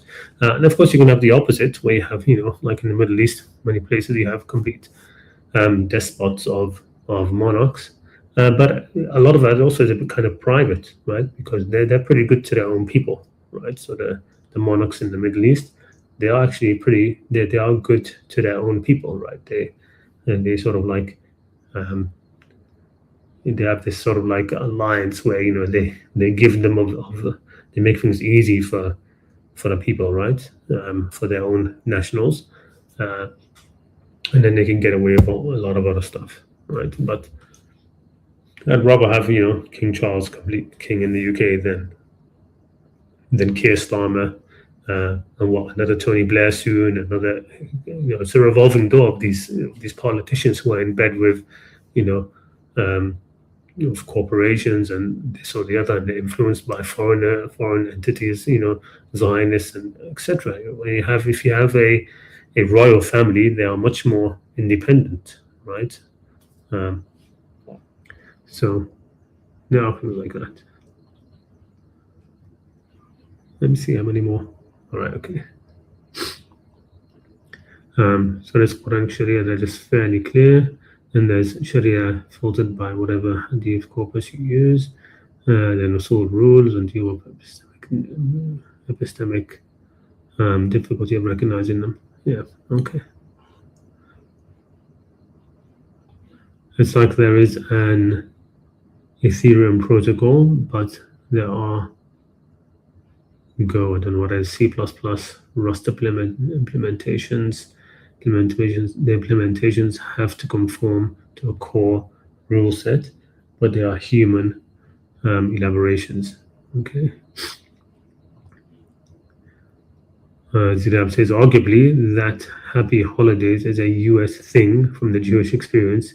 We celebrate around the same time, but a different holiday. Yeah, exactly. That's what. And the Muslims are being blamed for it, right? We don't want. We never asked anybody to say happy holidays, right? I think it's completely, yes. It comes back down to the Hanukkah and the Jewish celebrations around the same time, right? I saw an interesting video a while back about how the real, of course, and it's true that the most important celebration in the Christian calendar is actually Easter. It's not supposed to be Christmas. It's supposed to be Easter, because people being born, it's not the most important thing, right? It's the death and the resurrection that's more important. So Easter was supposed to be the great holiday. I know there's this whole thing about how it was really Coca-Cola which almost created Christmas, which isn't exactly true. But it's definitely Coca-Cola's kind of popularized it to try to get people to drink Coca-Cola in the winter, right? Because people saw Coca-Cola as a summer drink. Who drinks Coca-Cola in the winter, right? It's supposed to be a summer drink with ice and it's hot, right? So they marketed. They said, okay, how can we get people to drink more Coca-Cola in the winter? So they linked Coca-Cola with Santa Claus, and that's why you get all of those adverts. I remember growing up in, right, when you used to watch the movies in Christmas time, and you'd have all of these Coca-Cola adverts with Santa Claus drinking Coca-Cola, right? How can you love Allah the same or more than the people whom you met? For example, your mother, your father, these sort of things, when I've never met Allah or seen Him. So this is actually an interesting thing, because there's this thing where you have, and this is something which I learned from my time in sort of like in tasawwuf and learning from that. There's this idea that the way you learn, how do you come to love people? By knowing them. The more you know them, the more you love them, right? But experientially, what myself and others of the people of the soul have mentioned is actually the love of Allah comes before knowing Him, right? Love of Allah comes, like the real love of Allah actually comes first, enters the heart first, And then after that, you get the real gnosis, the real deep knowledge, the marifah of Allah comes after that, right? It actually happens in reverse with respect to Allah. Um, um, Whereas the rest of the creation, it's the other way around, right? The more you know about somebody, um, depending on their qualities, the more you come to love them, right? And that's how it is with the prophets, and that's how it is with like I said, your parents and people who are good to you and things like this, right? Um, but the idea here is that the love of Allah is actually something which is already there, right? Everybody already has it, right? It's just covered up, right? It's covered up. So the way you get to it is you have to actually sort of like dig in, right? You can imagine that you have the love of Allah in your heart, just in the same way that there's water is buried deep in the earth, right? And if you dig and dig and dig, it eventually does gush out. Pure water rushes out. In the same way, if you really want to really come to love Allah, it's done through actually digging, polishing the mirror of the heart is another way that's put, right? That um, through spiritual exercises, through dhikr, through abstinence, through staying away from sins, through these sort of things, you polish the mirror of your heart. Of course, you have to stop dirtying your heart as well with sins and other things, but you end up polishing the heart of your heart more and more and more until it becomes purer and purer and purer, and then it reflects some of the light of Allah. That's another way of putting it. Al-mu'min mira'atul mu'min. The believer is the mirror of the believer, who is Allah, the mu'min, right? So it's a parallel way of thinking of it, but the crux of the matter is this: that if you are able to purify yourself more and more, you won't even just grow in love of Allah. The first thing that actually happens is you start just being it sounds really trippy, but you start being in love of everything, right? Everything looks amazing to you, right? Everything looks absolutely beautiful. The world looks amazing. That even comes before you start to have this. It's sort of like you get this unfocused feeling of just love for which just wells up in your heart for sort of like everything around you, right? You look at birds or cats, other people, everything. You just have this overwhelming sense of love towards everything, right? And that it just comes suddenly. Sometimes you just get overwhelmed by it, right? And this happens after a certain amount of spiritual pushing against yourself, right? Against your lower self. The focus on your heart, trying to purify your heart, and that comes about, and then eventually that sort of like and that intense love starts to focus more, and you start to see that it really is a love for Allah, right? But at first you're seeing it through everything else, right? That you have this love, undefined love for almost everything around you, but what's really happening is your heart is starting to, the veils are starting to be stripped away, so that you start to spiritually sort of connect with Allah, or see, your heart starts to see, quote unquote, Allah, right? And then that's how it is, right? So so when you say that how are you supposed to love Allah the same or more people at whom you've met, right? I.e. people who you see, your father, your mother, your wife, etc. Well, the answer to that is you need to see Allah, right? You need to have your heart start to see Allah, to start actually to perceive the divine, right? And the heart has that quality. The heart's eye has that quality, right? And the way you do that is you have to try to open up your heart's eye, right? Or to unblind it, or to take away the veils over it, to polish the mirror, etc. It's mentioned in a lot of different ways, but that's what I would say, right?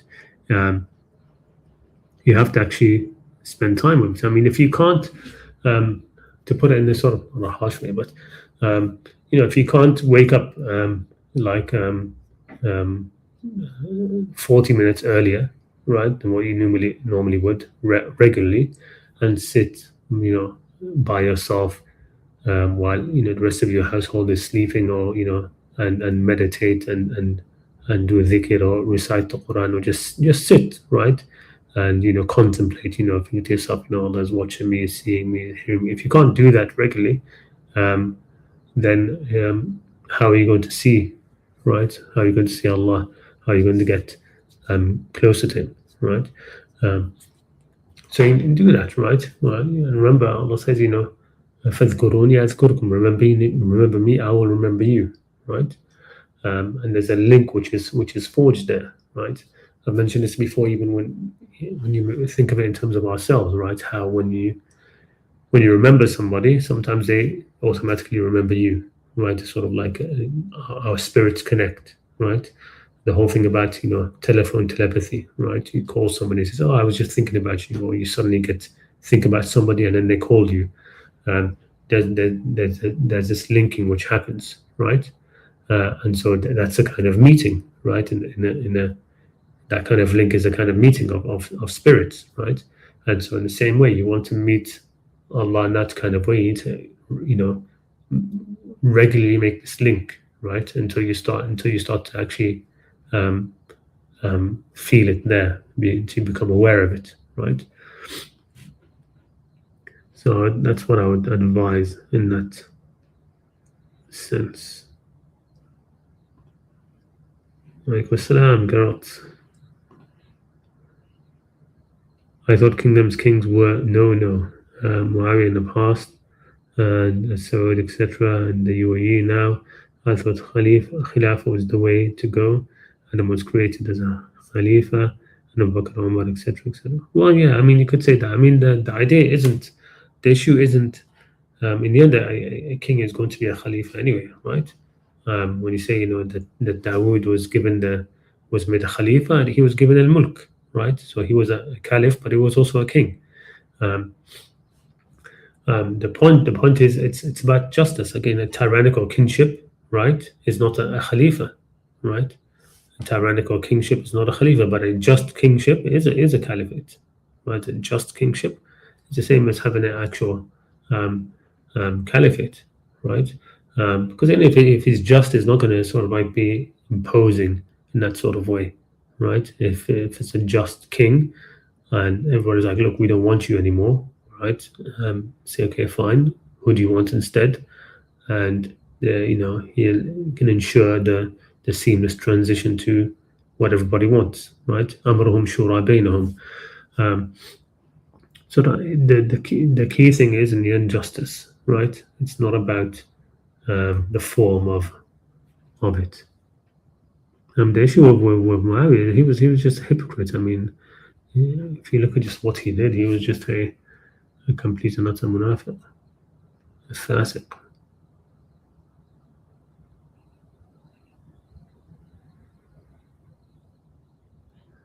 You have a thing from Zayd ibn Mas'ud, went into the court of Muawiyah and said, I hear you have declared yourself Khalifa. And Muawiyah assents, and he said, you're not a Khalifa, you're just an Amir. And Muawiyah just, he laughed it off. Yeah, well, he would. He was very pragmatic. The thing about Muawiyah, he was very pragmatic. He would say to people, he had this, he was actually very freedom of speech in a certain way, right? So he would say, for example, we're not going to get in the way, we will not get in between people and their tongues, so long as they don't try to get in between us and this affair, meaning the rulership, right? So he was very, he knew how to sort of like play the game, right? He bought off all of it, buy off the leaders, right, and the important people, quietly get rid of the rivals, right, poisoning and stuff like that. He did a lot of that, and make yourself to be the person who is forbearing and good, play the good cop, and employ around you the worst and most vicious tyrants, right? And that's like what he did with Ziyad ibn Abi, right? And he would tell them that it's not right for us to try to govern people in the same way, but you should be for the harshness and the strictness, and I'll be for the softness and the easiness, right? And so that's why a lot of people are sort of like fooled by him, right? But all of the harshness that happened was at his request, right? He just wanted to play the good cop part, right? In many cases, whereas he was he was the one instructing the bad cops, right? Telling them exactly what to do. Two-faced, completely two-faced. No, the munafiq. Anyway, that's that.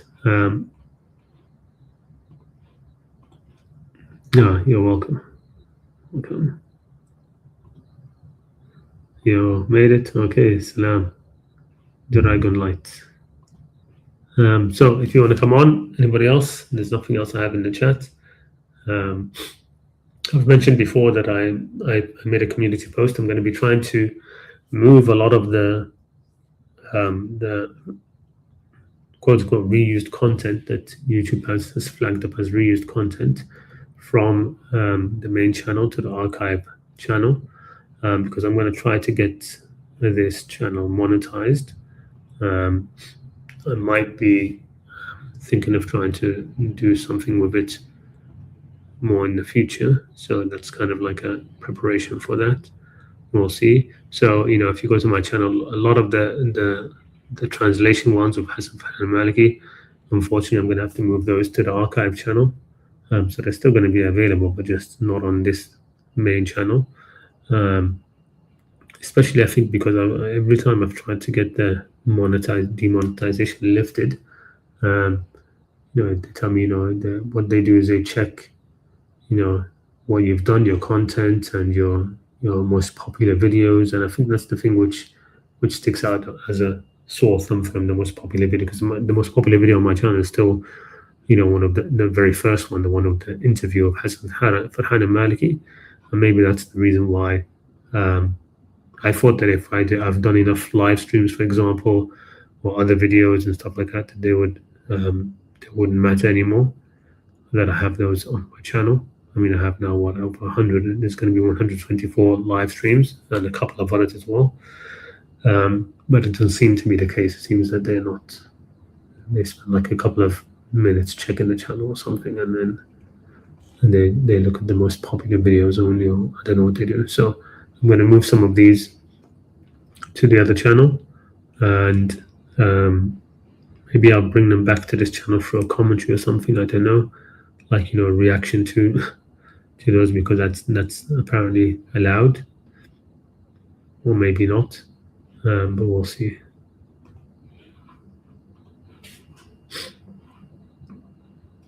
All right, okay, no more questions, and I don't think there's nobody backstage, so should we call it a night? I do have a few things to get done in the morning. All right, okay. But waiting for this guy here, Dragon Light, said, "Yo, bro, I made it, salam." So, were you the person who actually set this up for, mostly? I'm not sure. So, if you have something that you want to discuss or you want to come on, I mean, he went to get like his headphones or something, so I think I'll leave it on for a bit longer. So the same guy from Reddit who messaged me and said he was bummed out that he never made the last stream, and I said, okay, no problem, I can do one tonight.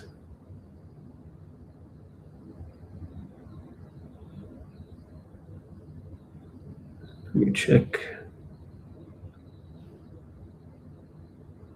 I sent a message there as well.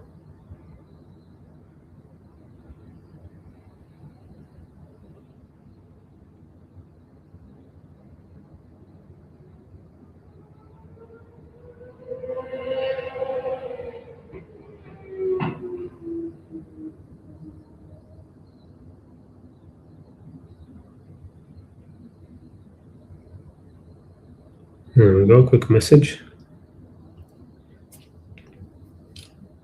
There we go. So I have a question.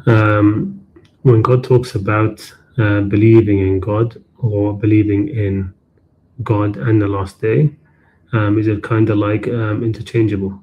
No, I don't think it's that it's interchangeable. Um, it is noteworthy that in the Quran it talks about Iman billah wal yawm al akhir very often, right? That these two things are very important, right? And the reason why they're important together is because the whole questions that people have about the problem of evil, and if God was all powerful and He was all good, then why do we have suffering in the world, and these sort of questions, right? It's because in this world, the way the world is now, which is supposed to be a test, right? We're here to be tested, and the world is, undoubtedly has a lot of evil. The way the world is now, God does not make sense. You cannot have a correct concept of God in this world without believing in hereafter, without believing that God will do redress, that there will be a judgment day where all the wrongs which have happened in this world will be redressed fully and completely, where everything is satisfied, where the unjust get punished to the satisfaction of their victims, and as justice demands, and where victims are compensated, where the good ultimately are rewarded. All of these things, right? To the concept of God just does not make sense unless that were to happen, right? Without that happening, imagine if there was no judgment day, right? At all, there's no belief in a judgment day or reward or compensation later, and that's not there. What kind of concept of God are we able to have? It will not be a very good one, right? It will not be a satisfactory one.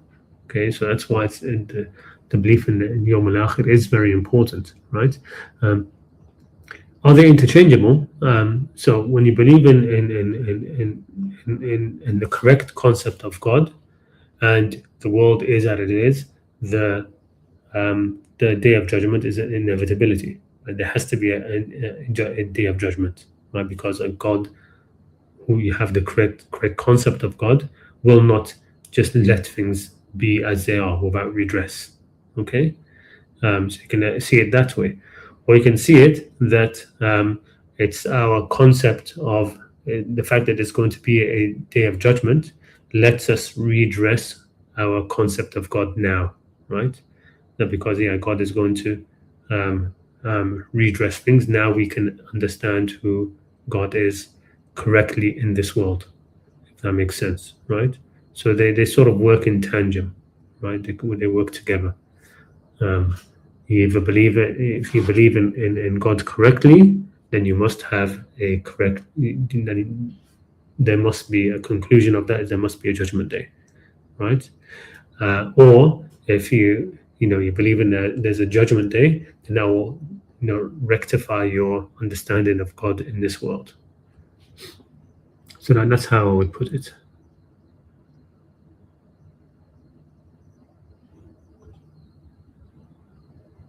Yeah. So that's how I would put it. All right. I have somebody who's back. Yeah, that is you. Okay. Let's get you on, but it's telling me device not connected. I have you backstage, but it says device not connected.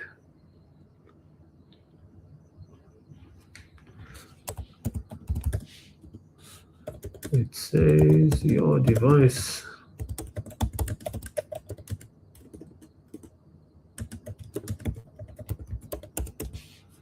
is not connected. Yes, you can connect.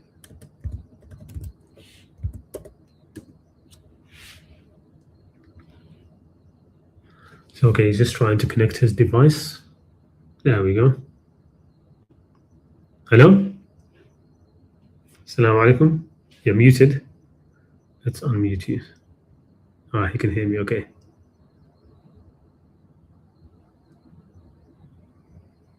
All right, yeah. You have to unmute yourself. I'm trying to unmute you, but it says you cannot unmute. I can't unmute your guest because they chose to mute themselves. All right, so when you're ready. All right, you can't talk right now because your family. All right, no problem. That's fine. Yes, you can type chat, but it would have been just better if that's the case. Do it in the normal comments rather than, because now what's happening is he's chatting with me in the backstage in the private chat. Be better if we put it in the other normal chat. So if you can't talk, it's better to put it in the other one.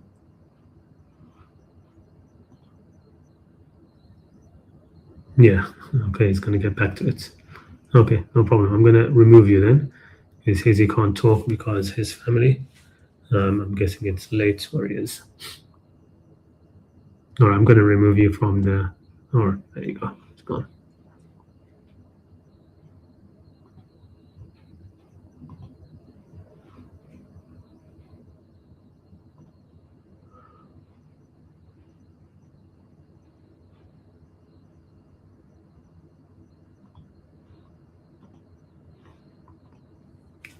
Notes in the comments.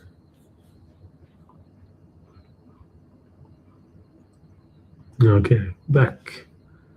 Well, what is that? Some verses of salvation that God talks about, sometimes God omits belief in the last day and just says believe in God. Yeah, I understand what you mean, but that's so first of all, remember salvation is not dependent, according to me, upon belief in the first place, right? And it's not really about belief; it's about iman, right? Faith, right? It's not about believing God exists or doesn't exist, right? It's about the default position in the Quran is everybody believes in the existence of God, right? So belief isn't the issue. It's about having actual faith, iman, trust in Allah, right? And in the same way, having iman or trust in the Day of Judgment, right? So iman in the Day of Judgment isn't just that it's going to happen, but that when it happens, it's going to be done right. Like one of the things now is that some of the atheists and ex-Muslims and people who sort of like talk about the Day of Judgment as if it's going to be a day of injustice, right? That's not faith in the Day of Judgment. That's faith in a perversion of it, right? To actually have faith, it means like you trust in it. You have you trust that the Day of Judgment will be done right, so to speak, right? That it will be that you can have faith in it, right? So I had to have faith in the Day of Judgment or trust in it. That same idea. It's not just believing that will happen, right? And some people believe that will happen, and they're like, okay, well, I'm going to be I'm going to go to, no matter what, God is going to throw me into hell because I don't believe He exists. So now I'm going to, do whatever I want in this world. And, I believe that Judgment Day is true and I'll gladly go into hell, right? That's how people speak that way. They say that, if these people are going to be in hell, like, I don't know, like they'll mention some people in some non-Muslims or atheists whom they admire.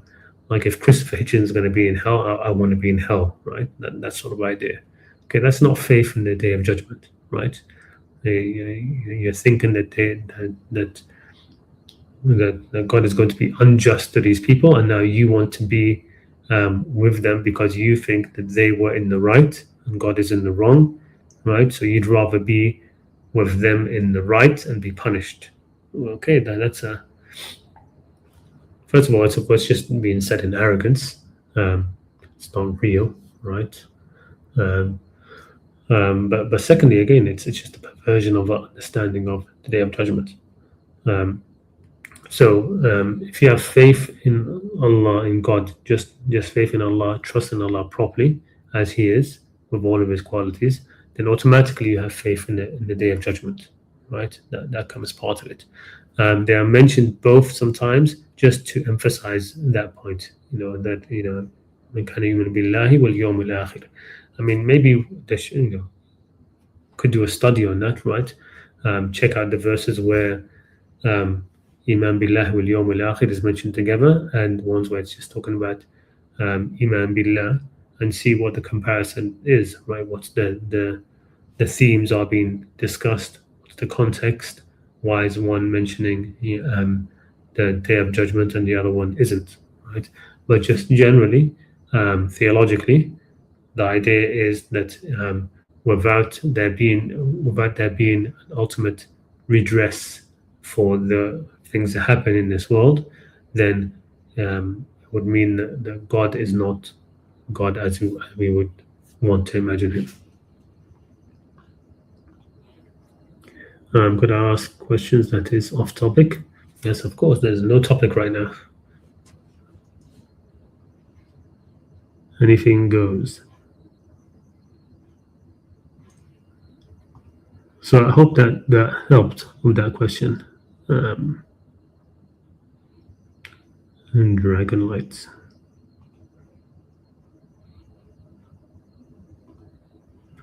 But yes, Anon, go ahead.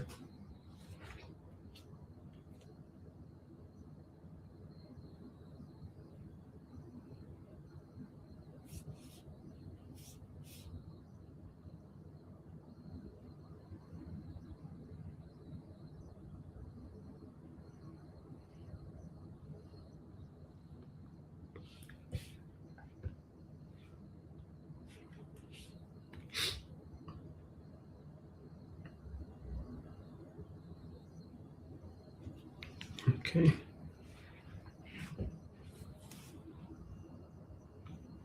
Right, we're just waiting for your question, and I think we'll call it quits after this, right? So maybe make this the last question, because it is getting pretty late.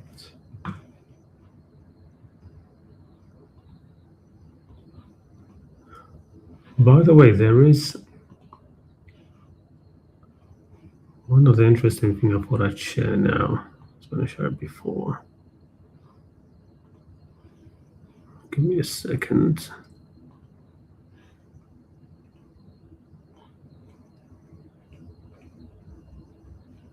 It was a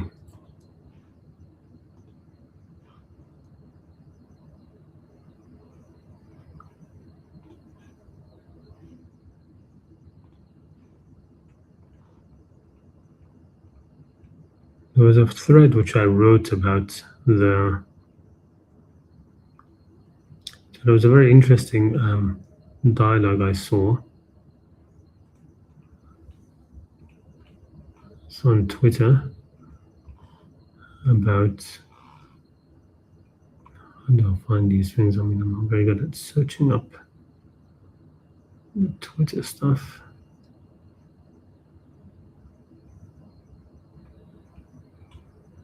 I wrote a thread about how something about the Dawah scene, which I'd meant to share. Let me see, maybe I'll try and share it later. Go back to StreamYard, get to this question. So, here we are. So I wanted to ask why homosexuality is immoral, indecent. I'm new to following Qur'an only, and recently turned back to Islam. Although I'm a straight woman, I find it difficult to understand why it's wrong, since they're not harming anyone. Sorry, I was just telling you, no problem. It's made me doubt Islam again because I can't wrap my head around it, but I get there's different interpretations. So look, I mean, it's overblown. The whole idea of the homosexuality and it's being sinful and stuff like that, it is overblown, right? I mean, we have to. So I think that it's definitely not one of the worst of quote unquote sins, right? I don't even think you can qualify it as a sin, right? I mean, the Quran talks about كبائر الإثم والفواحش, right? That those who stay away from the great sins, and fawahish, right? Fawahish is sort of like indecencies or immoralities, right? Sometimes it's just called like ugliness, right? For something which is fahish is something which is sort of like ugly, right? And the idea behind it is, of course, it's not. I mean, there are people who try to convince others that it's natural, and there might be some sort of element which is going to be natural to that, right? That there maybe some people are naturally in the sense that where it's beyond their control, right? And they did not do anything to bring them to that sort of situation. So, I've heard that, for example, homosexuality is different between men and women, right? That's for women, it's a lot more fluid. The sexuality of women is a lot more fluid than it is for men. And the way that happens for men is it's like it's that's why there's a lot of homosexuality in boys who are raised without a father figure, right?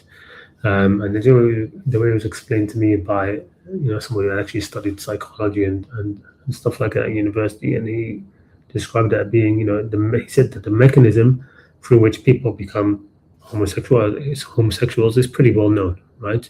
The normal method.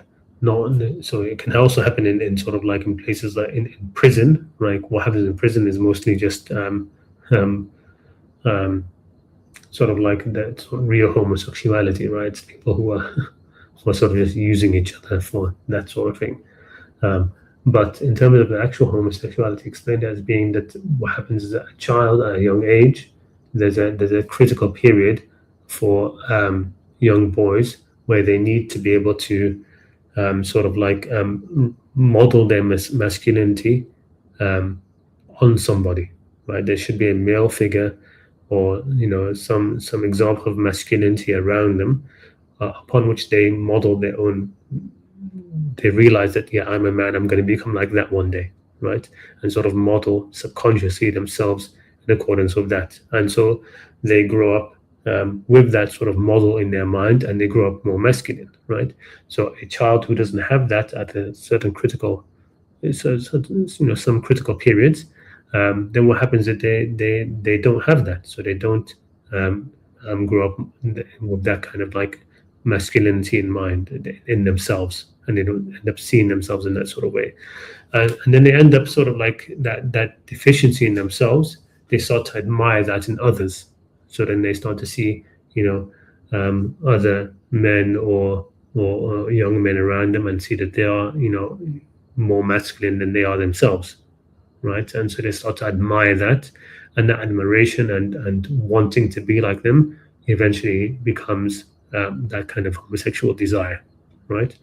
So that's how it was explained to me. And in that kind of way, all right, how is somebody supposed to prevent that from happening to them, right? If you've grown up like that way from this part of your childhood, you have a single mother or whatever it is, how are you supposed to prevent that, right? So I don't think you can, right? It's almost like if you flip the script and tell people to, you know, you can't force people to become attracted to what they're not. Like, tell me right now I should try to become attracted to men. How can I do that? I'm not going to be able to do that, right? So it doesn't work in that sort of way. So the issue with it isn't so much. It's first we have to recognize that it isn't it isn't a natural situation, right? So even if we grant that that somebody has a pathway, they become homosexual, or even if we say that some people are born like that, right? We have to understand that it's not the default, right? It's not the default idea is male and female, and the attraction between them. That's what brings forth life into this world and propagates the species. So that we have to understand that that is the default position. That should be the idea that is the norm. All right. Now you don't have to call the other thing unnormal or abnormal, right? But the desire for that sort of thing, like to push that in society, to have people wanting that, to just say that there's absolutely there's nothing illogical or again, now I'm having to contradict myself, like to say that it's not illogical or abnormal, right? In that sort of way, where you sort of like diminish the idea that the default and the essential norm is male or female, right?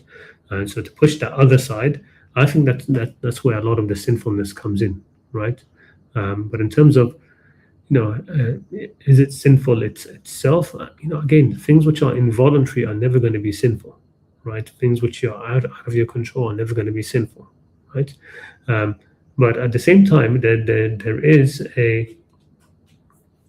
there is this idea that because if we say it's out of your control, that means you can do whatever you want. No, I mean, um, in heterosexual relationships as well, you can't just do what you want just because in heterosexual attraction. I mean, you're expected to control yourself as well for marriage. Now, the opposite, the thing about this is that we'd say, okay, but a homosexual, you're going to say he's never going to be able to get married, right? That person is never ever going to be able to get married if he continues, if he's still like that, right? Um, and in which case, I would say, look, then you have to have. It's kind of like a trial. You have to have some faith that that it would change, right? I remember one of the most, I guess not growing up, but a few years back when that guy, that sort of a raging homosexual, what's his name? The most gayest kind of gay person you'd see. Milo Yiannopoulos, right? Milo Yiannopoulos, right, in the UK, right? And he was a extreme, he's very homosexual, right? And now he isn't anymore, right? He isn't. So he would say to himself that he talks about people who used to be gay, and they would say that they were not happy, and now they are, now they aren't gay, and they're happier. And he would say, this was a long time ago, I remember him saying that he himself would every once in a while try to see if he has any attraction towards women, and then he'd get bored and go back to men, right? This was for a long time. Eventually, though, he lost this attraction for men, right? And now he has this normal attraction to women. So I would say that there needs to be some kind of, if you're going to have a person of faith, right, and that God created that, the male and the female, and if barring, barring the people who are sort of like born sort of like ambiguous in their gender and things like this, right? Hermaphrodites and whatnot. I'm talking about the normal, somebody born as a normal male, normal female, and if somebody finds that they're homosexual and they have this faith in God, they shouldn't have this despair where they think that this is going to be something which is going to be for the rest of their lives. They're going to be barred from love or from this or forever. No, they should keep the chastity, right? Just as a heterosexual person would, right? Keep the chastity, right? And have some faith that things can change in the future. There are men and women who spend their whole lives, right, until the day they die at 60 or whatever, and they don't find a partner, they don't get married, right, and they have patience with that, right, and they resign themselves to it. Okay, so it's not. I think sometimes it's overblown, as if it's the end of the world that a homosexual person doesn't find a partner, or he's not allowed to marry or whatever until until the day they die, sort of. No, I mean, I think you should try to have a view of yourself that things can change, and have some faith in that sort of way.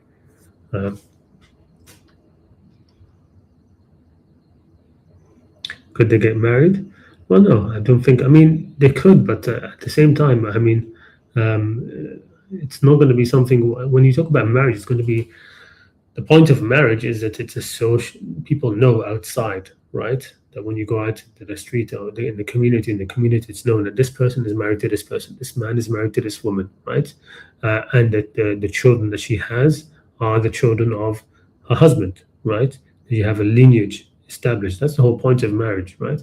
So even if you say, okay, they can get married, all right, let's say that's the case, right? Is anything that's completely sort of like says no, you can't, but it's irrespective, because even if you talk about them getting married, let's say, based on what? On the sinfulness of the homosexuality, right? I suppose, yes, you could say they get married and it's all legal, but that this man is married to that man, okay? But in the end, it's not going to change that it is in the end a sinful thing, right? In terms of it's a fahisha, I'd say, rather than ism. but it's a fahisha, right?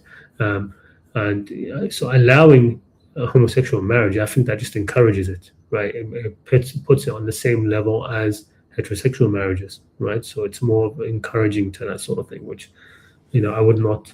I don't think it's you can, right?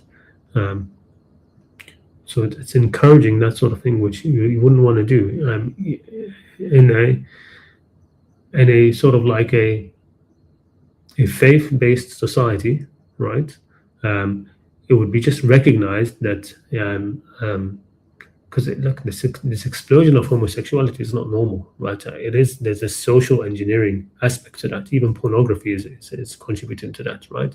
So there are people who become addicted to porn to the extent that they eventually lose their attraction to normal to porn and women and stuff like this, and then they start becoming interested in homosexual porn, and then they become homosexuals themselves, right? So you can see that there's pathways to this, right? Because of the way the world is right now. But if you had a fully faith-based society, it will be recognized that this is not right, right? The people who end up having these sort of desires, they would not be like stigmatized in that sort of way. They would not be sort of like discriminated against. It would not be made into this huge issue. It will be recognized that that's a problem that this person is going to go through, that it's going through, and eventually, there would be hope of it changing, of the person's situation changing, and it does change. Like I said, there are numerous people who have homosexual desires, and then that breaks off and that changes right later on. Just as the reverse happens, there are people who don't have it, and then they become like that. So it is overblown, right? It is overblown, but at the same time, we're in an environment right now, and the sort of like prevailing culture is to just sort of like encourage it and let it be and say it's okay and there's nothing wrong with it and it's all good, and not recognizing that no, it isn't that much. And I think it's a disservice to people, to homosexual people themselves, right? This sort of like pushing them in this thing where they're not that happy, right? I don't think that there's a lot of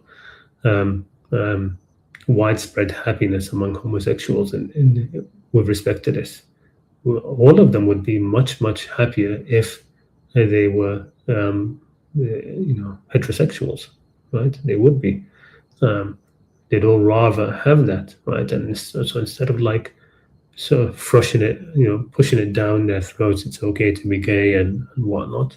It would help them greatly, knowing that this other pathway of some faith and some hope and chastity, same as with heterosexuals, that can be something to work to in the future, and ultimately life is short as well, right? I mean, we don't need to.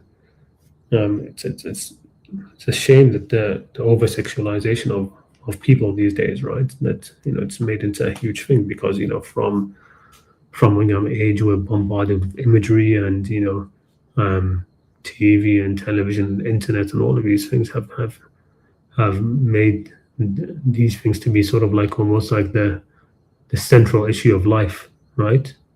It isn't the central issue of life, just to have that sexual relationships and this sort of things. I mean, you can be very fulfilled without those in your life completely. We are not at that level of sort of like animals to be where this is going to be the thing which makes or breaks you, right? And it definitely shouldn't make or break your faith, I think, right? So that's what I would say. I mean, maybe it's not a very convincing argument, but that's what I would say.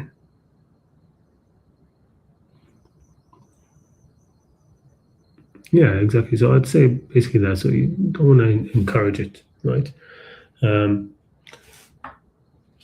But have some compassion for people in this world right now who are in these times of confusion. That's what they get, right? They get encouragement for these sort of things, and it's never spoken badly against, for fear of being homophobic and stuff like that.